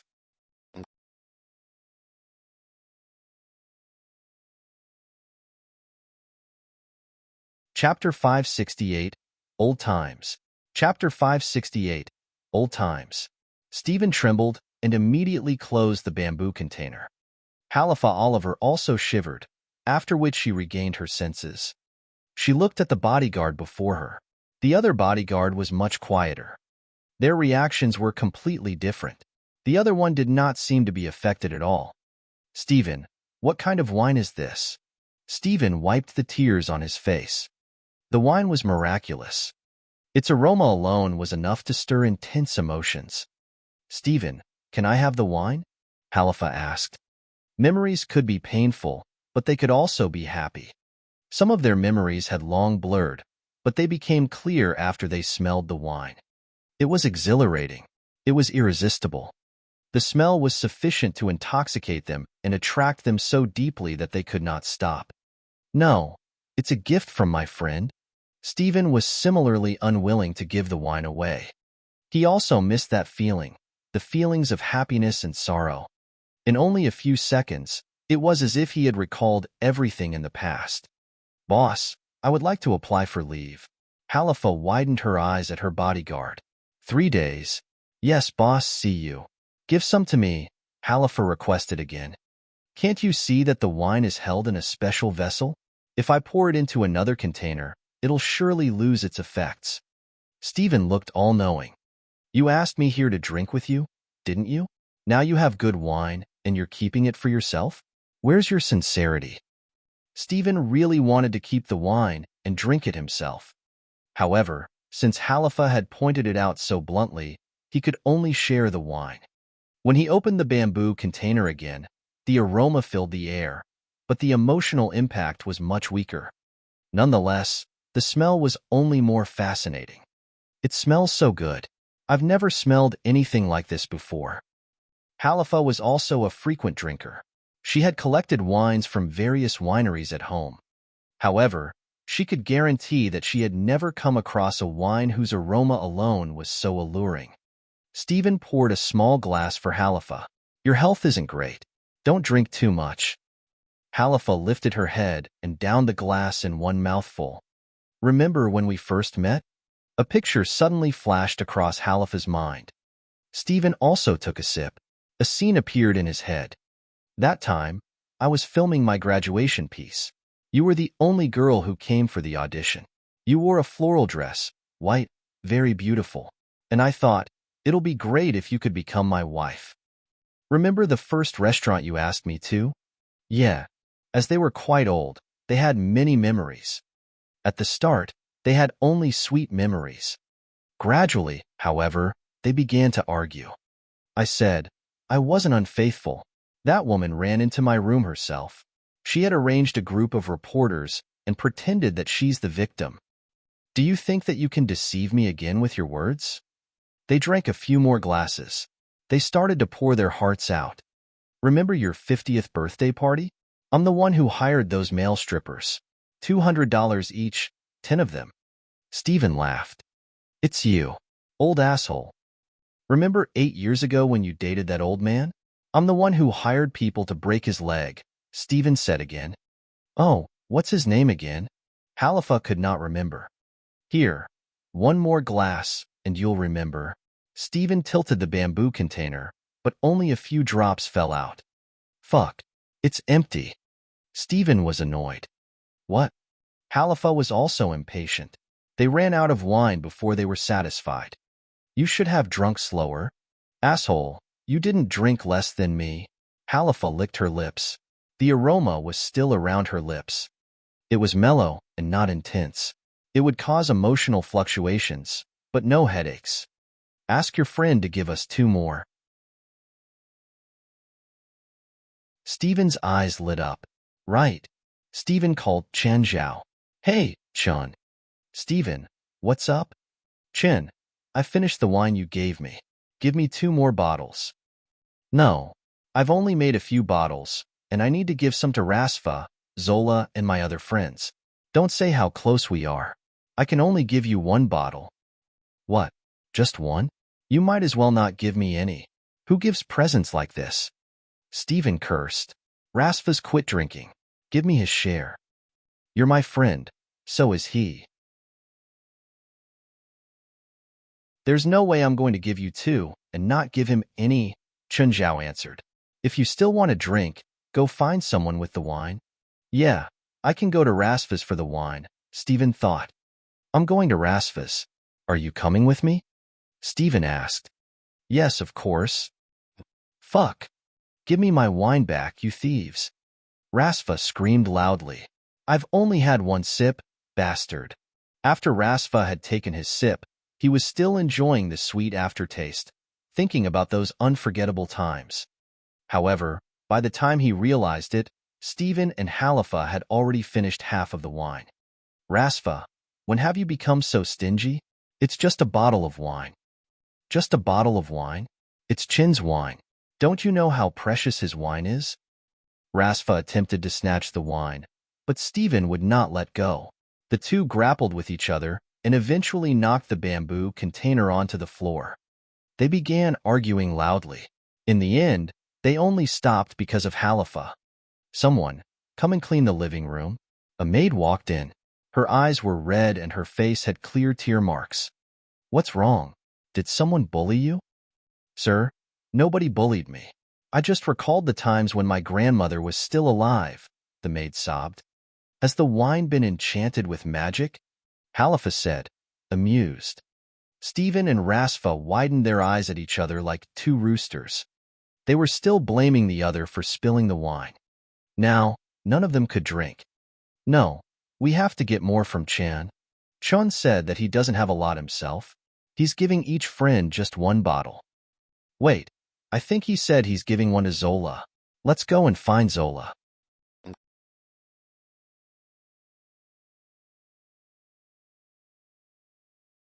Chapter 569. Beautiful. Chapter 569. Beautiful. No, I'm already sleeping. Don't come bother me. Without hesitating, Zola rejected Rasfa's idea to come to see his grandson and granddaughter. Of course, if you really miss them, I can have someone bring them over. Zola was enjoying the sweet wine. There was no doubt that Rasfa was here for the wine. I'm already outside the door. I can see your lights still on. Maybe the maid forgot to turn it off? With that, the lights in Zola's house were turned off. Rasfa, Stephen, and Halifa, the 3 elders, were barred outside like that. I introduced Zola to so many Hollywood clients and she treats me like this. I'm her father and she won't let me in the door. This is too much. Johnny, Chung gifted me a bottle of wine. It's so sweet. Come try it. Sure. I'm coming. When Risfar reached Dell's house, Dell smelled alcohol on Risfar. How come you smell like alcohol? Did Chin gift you some too? Fuck, you already got it. Why are you here to smooch off of me? Lola and I finished it already, Risfar said. You can't finish it by yourself, so I'm here to help. Fuck, why? Isn't it just a bottle of wine? Didn't you have any special feelings? Special feelings? It's just really sweet. Fine. Pretend I didn't say anything.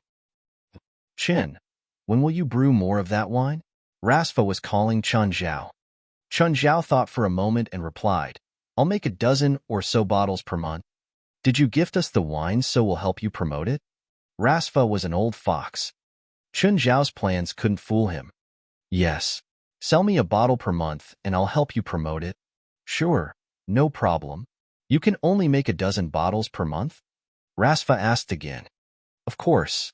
If possible, I want to make more for you too. Okay, whatever. No matter how many bottles you produce, there won't be more than 3 bottles on the market per month. Chun Zhao also knew about supply and demand. No matter how precious the purple brew was, the cost would fall once it became more common. Whether something was good or bad wasn't only related to its quality. It was more about the quantity. Just think, 1,000 bottles could earn $500,000 versus 1 bottle that could sell for $500,000. Was the profit equal? Steven said he wants to help promote too, Rasfa continued. Oh, but we need stuff to promote, right? Then you shouldn't have drunk all the wine. How about you sell it all to me? Qin Zhao rolled his eyes. The cost definitely wouldn't be small. He estimated that 1 bottle would be around $500,000. It was fine for 1 or 2 months, but if Rasfa spent a few $100,000 to buy this wine, even he would go bankrupt. So Qin Zhao either had to lower the price to sell to him, or Rasfa had to spend great fortunes to buy it. Either way, it wasn't suitable, so he'd rather gift them a bottle every month. It was also to compensate him for promoting the purple brew. Chun Zhao went home and prepared for Feilai's return. He placed the bamboo tubes of purple brew neatly and took out some ice cubes. People rarely put ice in red wine because it might affect the taste after the ice melted. However, Chun Zhao didn't care. He could make as much of the wine as he wanted. It was a limited edition for the outside world, but not for him. After a while, Feilai came back. Smells great. Where does that wine smell come from? Feilai entered the room. For some reason, her eyes filled with tears. Feilai, I brewed this with a recipe I found. Try it. Chun Zhao raised a goblet and handed it to her. As soon as she put it to her mouth, the mesmerizing fragrance created tears in her eyes. It was too beautiful. Feilai felt moved as if seeing flowers bloom in spring and icebergs melt, allowing everything to be reborn. She took a sip of the wine and dabbed her lip with a finger. Then she sucked on her finger. Chun, this isn't regular wine, right? It is for us. Oh, give a bottle to Robio tomorrow. Arg. Meow. Princess and Samuel wanted to drink too. Chun, can they drink? Yeah. If Rasfa and Steven knew that Qin Zhao fed the purple brew to a cat, they'd probably come visit with their guns. The purple brew didn't make anyone intoxicated. Princess drank beer often. Sometimes, she would get drunk and go crazy, but the purple brew didn't pose this problem. Kyla and Fanny came. They parked the car at the door instead of the underground garage and came through the door. Smells so good. What is it? I've never smelled wine so sweet. It's so moving. Want a glass? Feilai offered a glass. Fanny accepted and drank it all. That instant, an image flashed through her mind. It was that dreamlike night. That night, she'd been thirsty, so she went downstairs to look for water. And then that black shadow, the snake that led her to the waterfall cave. The voice at the end. Fanny's head shot up, and she looked at Qin Zhao. It was him. That voice was him. Fanny, are you okay? Qin Zhao didn't understand. Why was Fanny suddenly looking at him? Fanny lowered her head. No, nothing. Fanny, Kyla, how come you two came over today?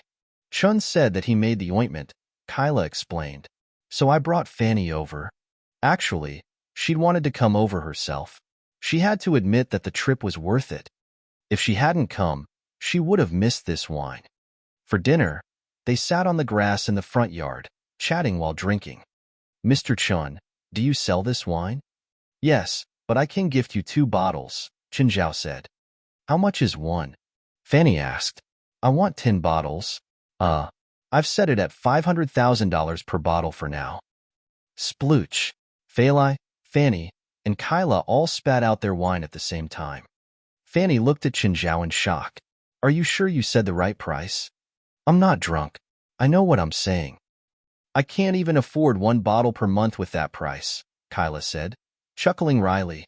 Even an A-list actress was stunned by that price. But whether the wine was worth the price, it depended on the person. It was indeed great, but not to the point that people would lose their minds over it. The price also meant that there wouldn't be a large supply.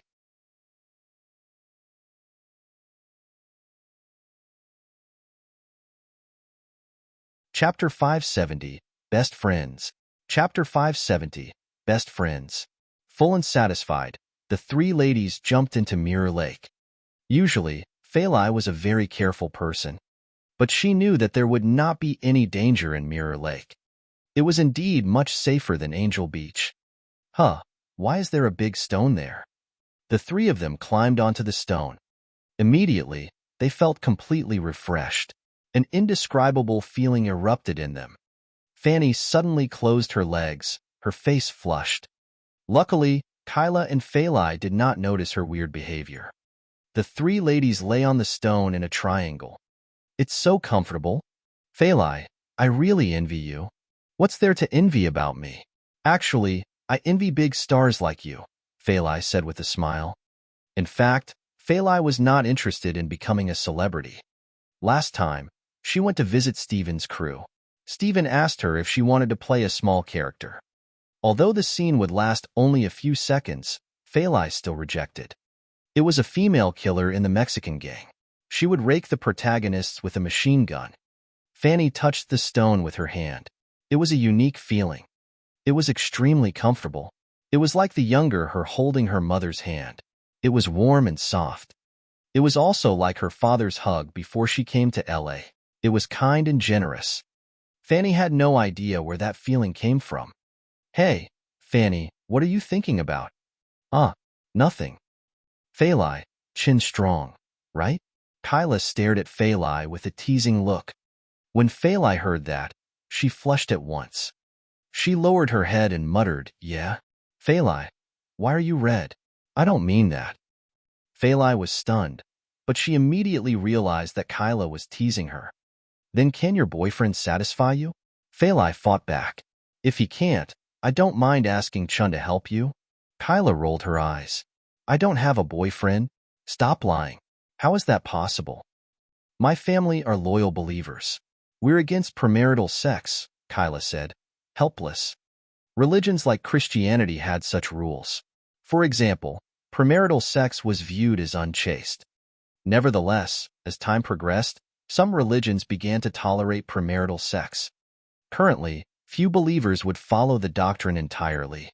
There were even some modern beliefs among the younger generation that being a virgin was a pure disgrace. Fanny, how about you? I dated a very attractive man. Then, I discovered that he's married. Fanny lifted her right hand. Even though I've broken up with him, God still decided to punish me. That bastard. He harmed 2 women, Kyla said, gritting her teeth. How's he doing now? He's still having a good life? Have you never thought of revenge? How? Find a killer to kill him?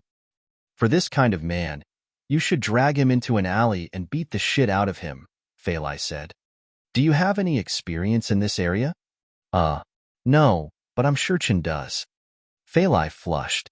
Does Chun take these kinds of illegal deals? No. Chun's a doctor, not a thug.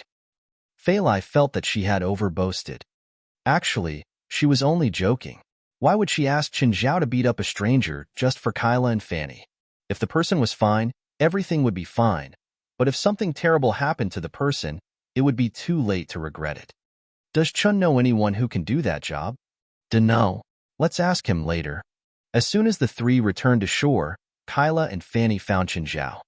Chun, we would like to beat a man up. Do you have any method? Kyla asked directly. Feilai lowered her head and signaled Chun Zhao with her eyes.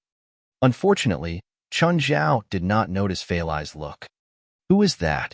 A man who had deceived Fanny and caused her current injury? Who exactly is he? The owner of a company. He's probably worth $10 million. That's easy. Go and find a few gangsters on the street. A few $1,000s will be enough to make them beat the man up, Chen Zhao answered without thinking. Can you help me to find a few gangsters then?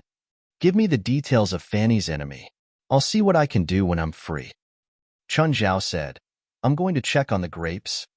The three ladies stayed in the forecourt and started chatting. Feilai, when will the grapes ripen? I have no idea.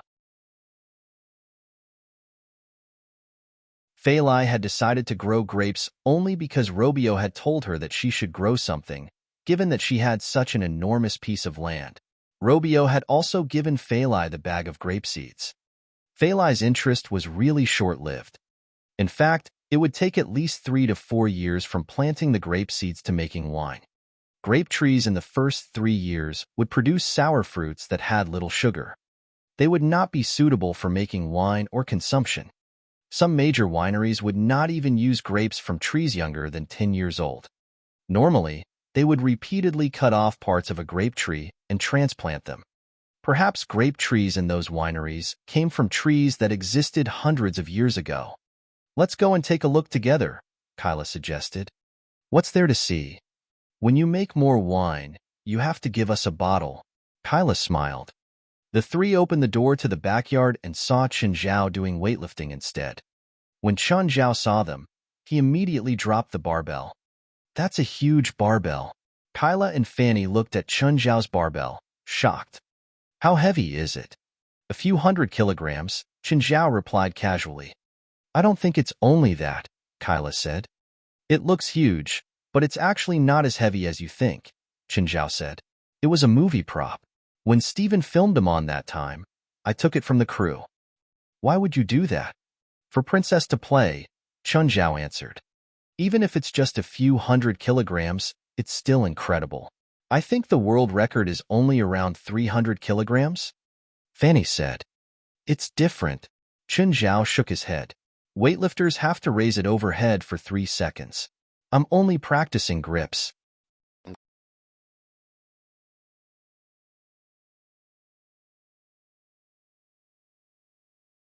Chapter 571, Late Night.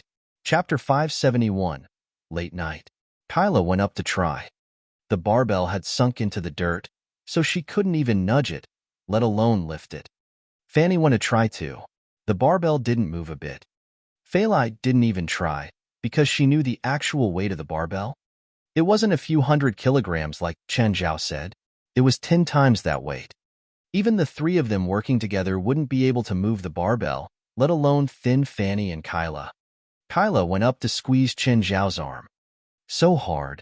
Chun Zhao moved slightly. What are you all in the backyard for? To look at the grapes? Then why are you all clustered over here? The three left in a chatter. Feilai, Chun is so strong. Can you take it? I can't. Feilai shot back.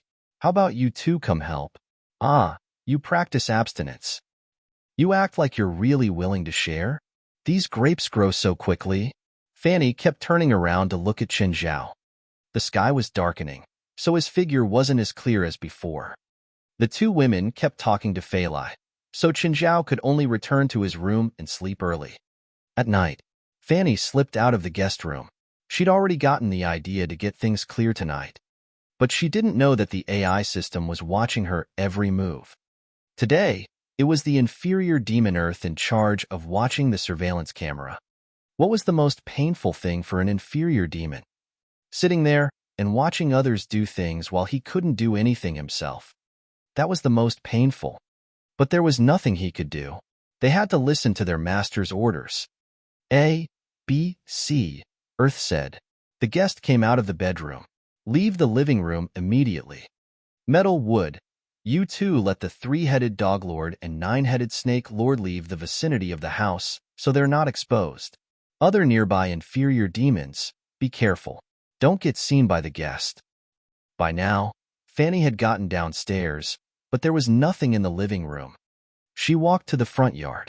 An ivory moon rested in the sky above the river, reflecting in the water. The view was beautiful. Fanny was already a bit dazed. It was the kind of scene that could only be photoshopped or in a movie. It was so unreal and yet truly existing. Fanny looked away and went to the waterfall again. "Mr. Snake, are you here?" Unfortunately, the cave was empty. Fanny was disappointed, but she still believed what she'd seen. That night hadn't been a dream. It had truly happened. Because the moment she drank the purple brew, she clearly remembered that night, even the little details. Next day, "Kyla, Fanny, won't you stay a few more days?" Fanny reacted a bit slowly and Kyla tugged her. "No," Kyla said, smiling. "We won't disturb you two anymore." In the end, they were outsiders. They couldn't actually live here and disrupt Qinzhao and Feilai's life. "Okay, come over when you're free." "We will." Kyla and Fanny drove away. Fanny opened the car window, enjoying the breeze. The air was cool and fresh on the suburban highway. But Fanny sat unhappily in the car. "Fanny, what's wrong?" Kyla turned to ask while driving. "Nothing." Fanny still hadn't moved on from that event. She wanted to thank the snake. She felt that the snake had once healed her palm and reduced her pain. But she couldn't see the snake again. "Did you get up last night?" "Yes," Fanny replied. "Did you see anything?" Kyla asked. "No, nothing." Fanny pouted and continued sadly, "It's just like a regular house, but don't say anything. I know what I'm doing." "I didn't plan on saying anything," Kyla said. "Actually, when I smelled the wine yesterday, something flashed past my eyes. I remember clearly what I saw last night, so I believe Chen and Feilai are hiding something from us." "You remembered something after smelling the wine too?" "Yeah, you too." "Yes, I did too." Fanny nodded. "So you really won't be able to find anything. They must have precautions." "But their precautions aren't completely flawless," Fanny said. "Oh, did you discover something? Did you forget?" Chun had picked up that barbell before. "It's indeed shocking to lift a few 100 kilograms, but just like he'd said, that isn't even the world record." "That's not a few 100 kilograms," Fanny said. "That's more than 5,000 kilograms. "What?" Kyla exclaimed. "That's impossible. It's incredible, but it's the truth." I looked at the barbell's material. It's standard alloy steel, the metal used by the Olympics. I'd studied molecular material in college. If I can't even recognize this kind of common material, I would have completely wasted those studies. "But that's 5,000 kilograms. 5 tons. It's shocking, right?" Fanny looked at Kyla. "So, if it's only from strength, then Sean is definitely a Superman. So, if he himself is a supernatural existence, then raising some supernatural pets seems to become logical, right? But we can't prove our belief. We don't have any direct evidence." "We don't need evidence," Kyla said. "Only the two of us need to know. Or do you want to publicize this? It doesn't benefit us and we'd lose 2 friends." "Okay, I just wanted to prove that I'm right. Anyway, we'll have a chance in the future. We don't need to get an answer now. When we're close enough with them, they might tell us more secrets. There's no rush." Compared to the impatient Fanny, Kyla was more mature. "Mirror Lake is such a nice place. Sad that Sean won't let us build another house here. They clearly don't want outsiders to discover their secret. The wine is so sweet. Fuck, put the cap back on. Don't let the smell escape. It'll affect the taste and quality."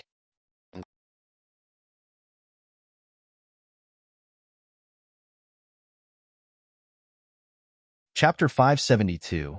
Say no to throwing. Chapter 572. Say no to throwing. "Sorry, I've already told you my decision." "Stop calling me," Tiger said, somewhat frustrated. "Tiger, you have great potential, but potential isn't power. Even if you don't agree to our terms, we can still make you lose in the ring. By then, you won't get anything." The voice on the other end was gloomy and threatening. "Do whatever you like. I'm not scared of you." Young and hot-headed, Tiger knew no subtlety. Remember your words. Don't say that I didn't warn you. Tiger hung up at once. He would receive 4 or 5 such nuisance calls every day. As a professional boxer, he knew some of the secrets in the field. Some people would use illegal means to manipulate matches in order to win bets. Like the person who had just called him. Tiger did not even know who the person was. But the person had already called him 3 consecutive times, asking him to lose to his opponents. They would pay him $50,000. In other words, they wanted him to throw the matches. Just like how most boxers hated those who would throw a match, Tiger was also disdainful about it. He wanted to gain fame and fortune through dignified victories. He also believed that he was powerful enough to get whatever he wanted. At the same time, he would like to prove his worth to some people. Chun Zhao and Gaia were definitely among them. One of these 2 people had discovered his talents. He had given him another chance to stand in the ring. The other was his mentor. Gaia's help was no less than Chun Zhao's. Therefore, Tiger did not want to disappoint them. He wanted to tell them that they had not trusted the wrong person, that their choice was correct. Tiger, were you hiding? Come out now and train. Gaia's voice erupted from outside the changing room. Tiger ran out at once. Gaia widened her eyes at him. Why were you so slow? Do you think that you can stop training after winning those matches? Sorry, coach. Let's begin.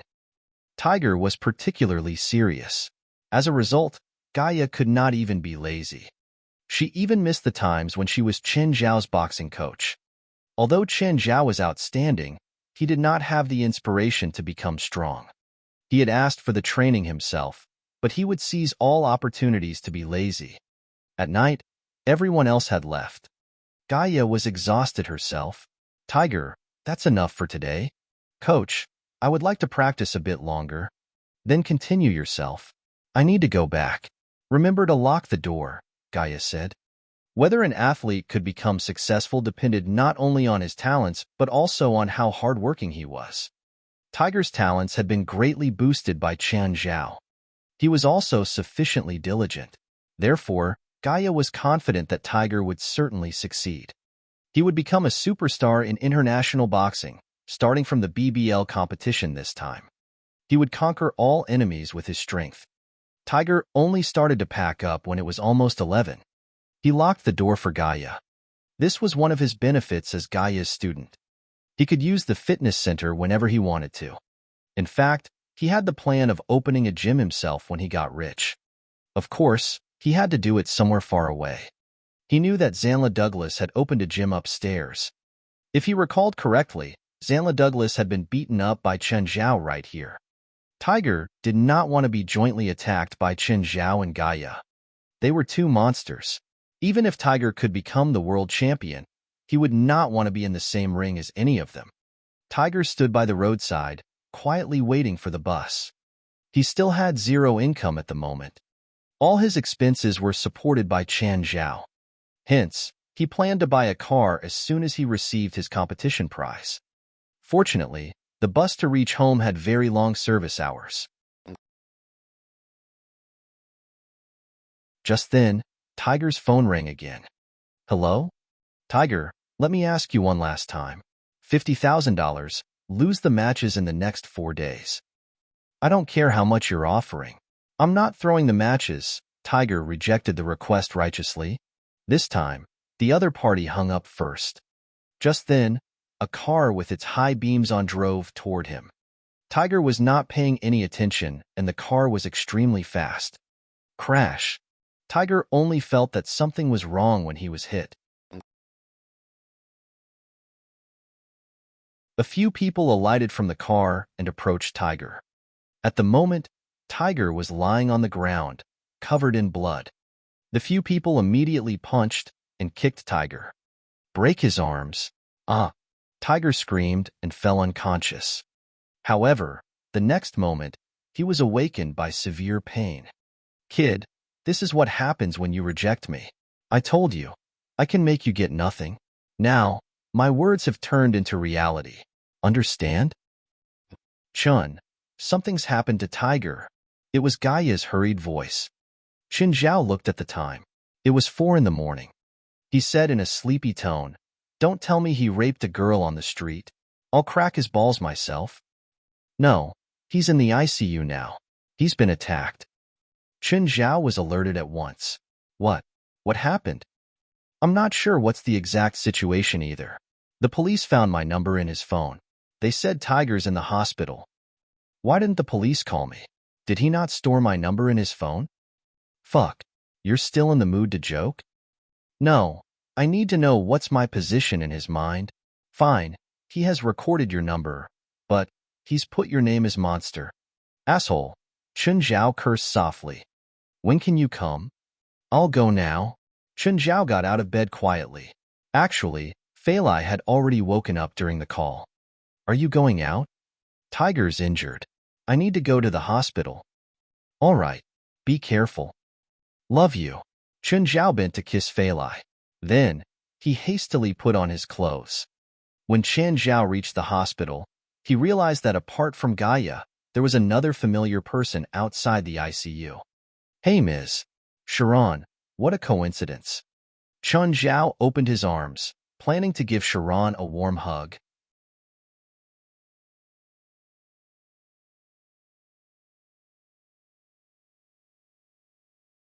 Chapter 573, Suspect. Chapter 573, Suspect. Sharon looked at Chen Zhao. She pulled her gun out at him. If you take another step forward, I'll blast your brains out. Chen Zhao could only stop his movements. Sharon looked at him. Why are you here? Do I have to answer you? Chen Zhao glanced at Sharon and then turned to Gaia. Let's go out to talk. Clenching her jaw, Sharon asked, the person inside is your friend, right? Don't you want to catch the person responsible? I don't need you to worry. Chen Zhao waved his hand. What if I know who it is? Sharon asked. Then go catch him. What are you doing here for? I don't have evidence. You don't have evidence, but we do? We don't even know who it is. That's why I need to get some valuable clues from your mouths, Sharon said. Chen Zhao looked at Gaia. Do you have clues? No. I got this officer's call and hurried over.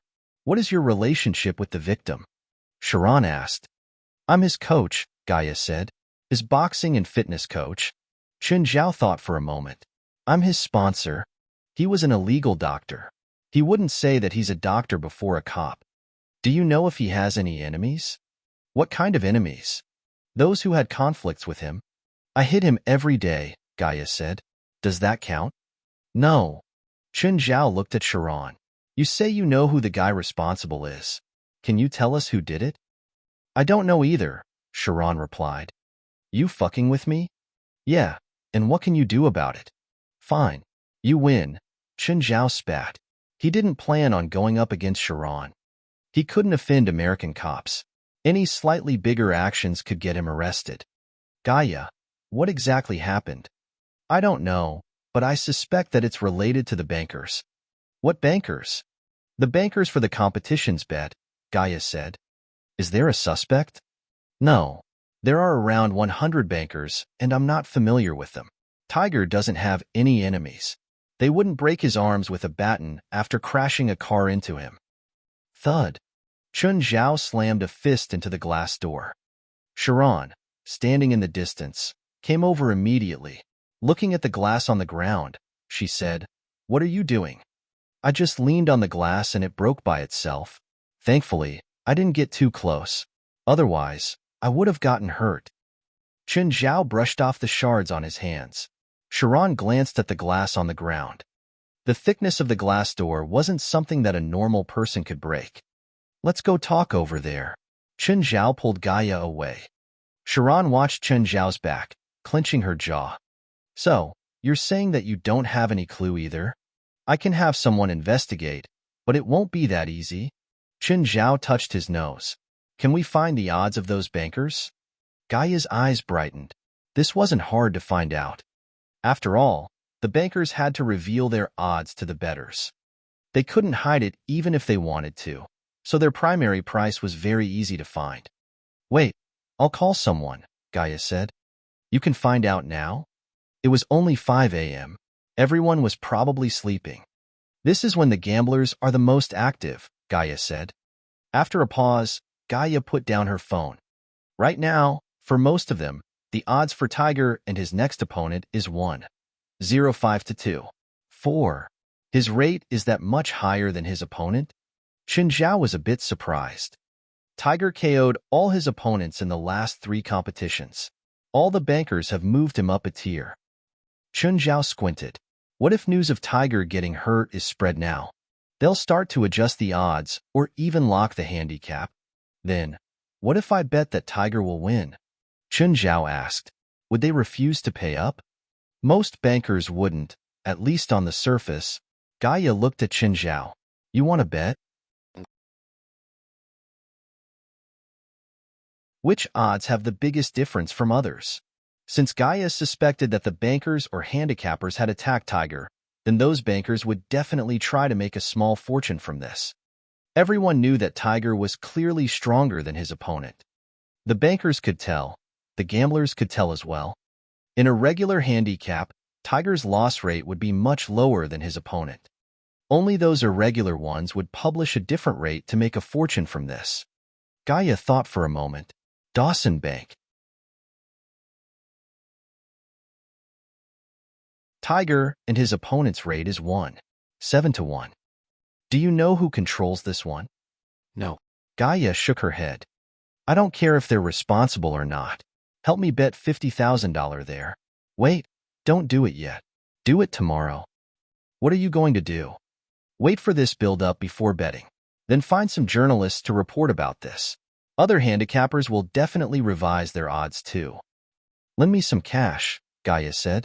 I want to bet too. I'll do $50,000 like you. Oh, you promise you can get Tiger into the rings in 4 days, right? Of course. No problem. Gaia wiped her forehead and licked her lips. She looked excited. After all, this was a fortune. Anyone would be unable to suppress their excitement. Gaia and Tiger were different. Tiger was a pure athlete, a boxer. He was no different from regular people outside the rings. But if someone went up against Gaia, it would be suicide. She didn't have much power, but she had a lot of connections. If she wanted revenge, the consequences wouldn't be much smaller than those gangsters. Are you sure Dawson Bank are the ones who'd attacked Tiger? I'm pretty sure, Gaia said. It's not a normal handicap. Tiger is so strong. But they actually raised his odds. They wouldn't dare to do that unless they're sure Tiger would quit the competition because of this. Is betting that shady?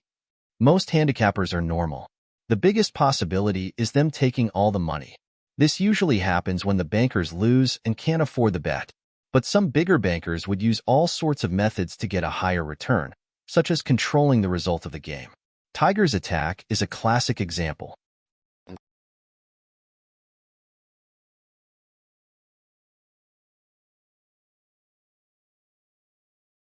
Chapter 574, Treatment. Chapter 574, Treatment. That day, all the newspapers and media in L.A. were filled with one headline, Famous Boxer Attacked on the Street. There were also a lot of pictures that proved how serious Tiger's injuries were. There was even an interview with his doctor that proved this news. Chun, Tiger's loss rate increased. How much is it now? 7.5 to 1. It seems lower than expected, Chen Zhao said. The highest it can be is 10:1. The current 7.5:1 is already really high, Gaia said. Buy it. Oh, and buy one for Tiger too. Then help him do the paperwork for getting discharged and bring him to my house. Okay. A while later, Gaia and Tiger arrived. Tiger had a cast on both arms. His face was covered in injuries, and he had bandages all over. Mr. Chun. He started crying as soon as he saw Chen Zhao. No need to say anything. It's not your fault, Chen Zhao said. Tiger was still a bit fragile. His emotions were extremely unstable. Chen Zhao patted his shoulder. It's nothing. It's just a tiny injury, right? I'll let you stand on the podium again in 4 days. Mr. Chun, can I really? I'm so badly hurt. You can if I say so. You don't trust me? I do. In 4 days, beat up the opponent for me. Chun, do you need me to do anything? Chun Zhao took out a jug of purple brew. This is for you, but don't drink it here. Gaia looked at the bamboo. What's in it? Wine. But I plan on selling it to rich people, so the price is set really high. How high? $500,000. So, if I sell this, I can sell it for $500,000. This is my price for now, but I have to wait until my rich friends help promote it. I'm not sure if it'll succeed or not. You can keep it for now. After putting Tiger to sleep, Chun Zhao brought him into the spatial crack. He needed to give Tiger surgery here. His biggest injuries were his broken ribs and shattered arms. But to Chun Zhao, he could heal these in a short period. The surgery was a bit complex, but he would use magic to speed up the healing of the bones. Of course, it was best if he used the demonic crystal potion as the guiding drug. The perfect crystal potion could make someone's broken limbs regrow. Regular demonic crystal potions weren't as magical, but they were still very effective, especially for speeding up recovery. Chun Zhao used a tiny amount, but for Tiger, his injuries were still healing with a rate visible to the naked eye. He also gave Tiger some strength potion. The strength potion could help strengthen someone's fitness with obvious effects, especially with recovery. When Chun Zhao first used it, he recovered fully in 3 days from a gunshot wound that regular people needed more than a week to recover. Of course, Chun Zhao used the perfect strength potion. It was completely different from regular strength potions. Ever since he had living experiments in the spatial crack, Chun Zhao had many subjects he could experiment on. These test subjects gave him many good opportunities. Chun Zhao's medical skills were also improving rapidly. He could test all his theories and hypotheses on these living subjects. He didn't care about their life or death. Of course, he would revive them whenever possible. Even though he had a lot of living subjects, they weren't limitless. He still had to save a little. The best result for these living subjects was getting stabbed by Chun Zhao and then receiving a few stitches. If they were unlucky, they would add another soldier to Blackie's skeleton army. Trigley walked over. Master, how may I help you? How are the subjects feeling? Master, ever since you promised that they could leave the cell after completing 10 experiments and leave this place if they don't die in 20 experiments, they don't feel as hopeless. They even hope that you can choose them quickly. Oh, that's good. Before, many subjects chose suicide because of their despair. Chun Zhao didn't want his subjects to all die, so he made that promise. Of course, they couldn't be actually freed even if they left. Chun Zhao only allowed them to breathe fresh air, but they were still enslaved. After asking about the situation inside the spatial crack, Chun Zhao left with Tiger. When Gaia saw Chun Zhao walk out of the basement with Tiger, she came over immediately. She knew that Chun Zhao's house had many secrets. After all, Chun Zhao let her see his supernatural power last time. She already knew that Chun Zhao wasn't a regular person. Of course, she wasn't a regular person either. How is he now? He's recovered already, Chun Zhao said. Then, when will he wake up? Chun Zhao patted Tiger's face. Hey, wake up. Tiger opened his eyes blearily. Mr. Chun, what time is it? How do you feel? Tiger froze. Then he lifted his arms. I think I feel great. Mr. Chun, I recovered? If you recovered, then why aren't you training? Go swim in Mirror Lake. Huh, now? Chun, he just recovered. Isn't this too brutal? Us two are going to drink. He can't drink, so it's not like he can watch us. It's the best choice to go and practice now. Tiger was speechless, but as an athlete, he indeed couldn't drink at will. Usually, athletes were forbidden to intake alcohol a week before a competition. For world-class competitions like the Olympics, they would have diet plans from 1 month before. Okay, Tiger, go swim. Gaia didn't pity him either. Tiger could only jump into Mirror Lake with a sad face. Chun Zhao took out a chunk of wyvern meat. Come, let's eat. Gaia smelled the grilled meat and immediately sensed the familiar aura. It's from last time, but since you've activated your bloodline, you don't have to worry anymore. Eat as much as you can. It won't be as dramatic as the first time, but it'll still help you. Hearing Chen Zhao's words, Gaia grew braver and stuffed a chunk of meat into her mouth. Tastes even better than my first time. You're tuning in to the Romance Rendezvous YouTube channel. We're so grateful for your support, and don't forget to subscribe to join us on this incredible journey through captivating stories. Your generosity through donations truly makes a world of difference, as it's the primary source of revenue that allows me to expand and enhance this channel for you. Thank you from the bottom of my heart for being a part of this adventure.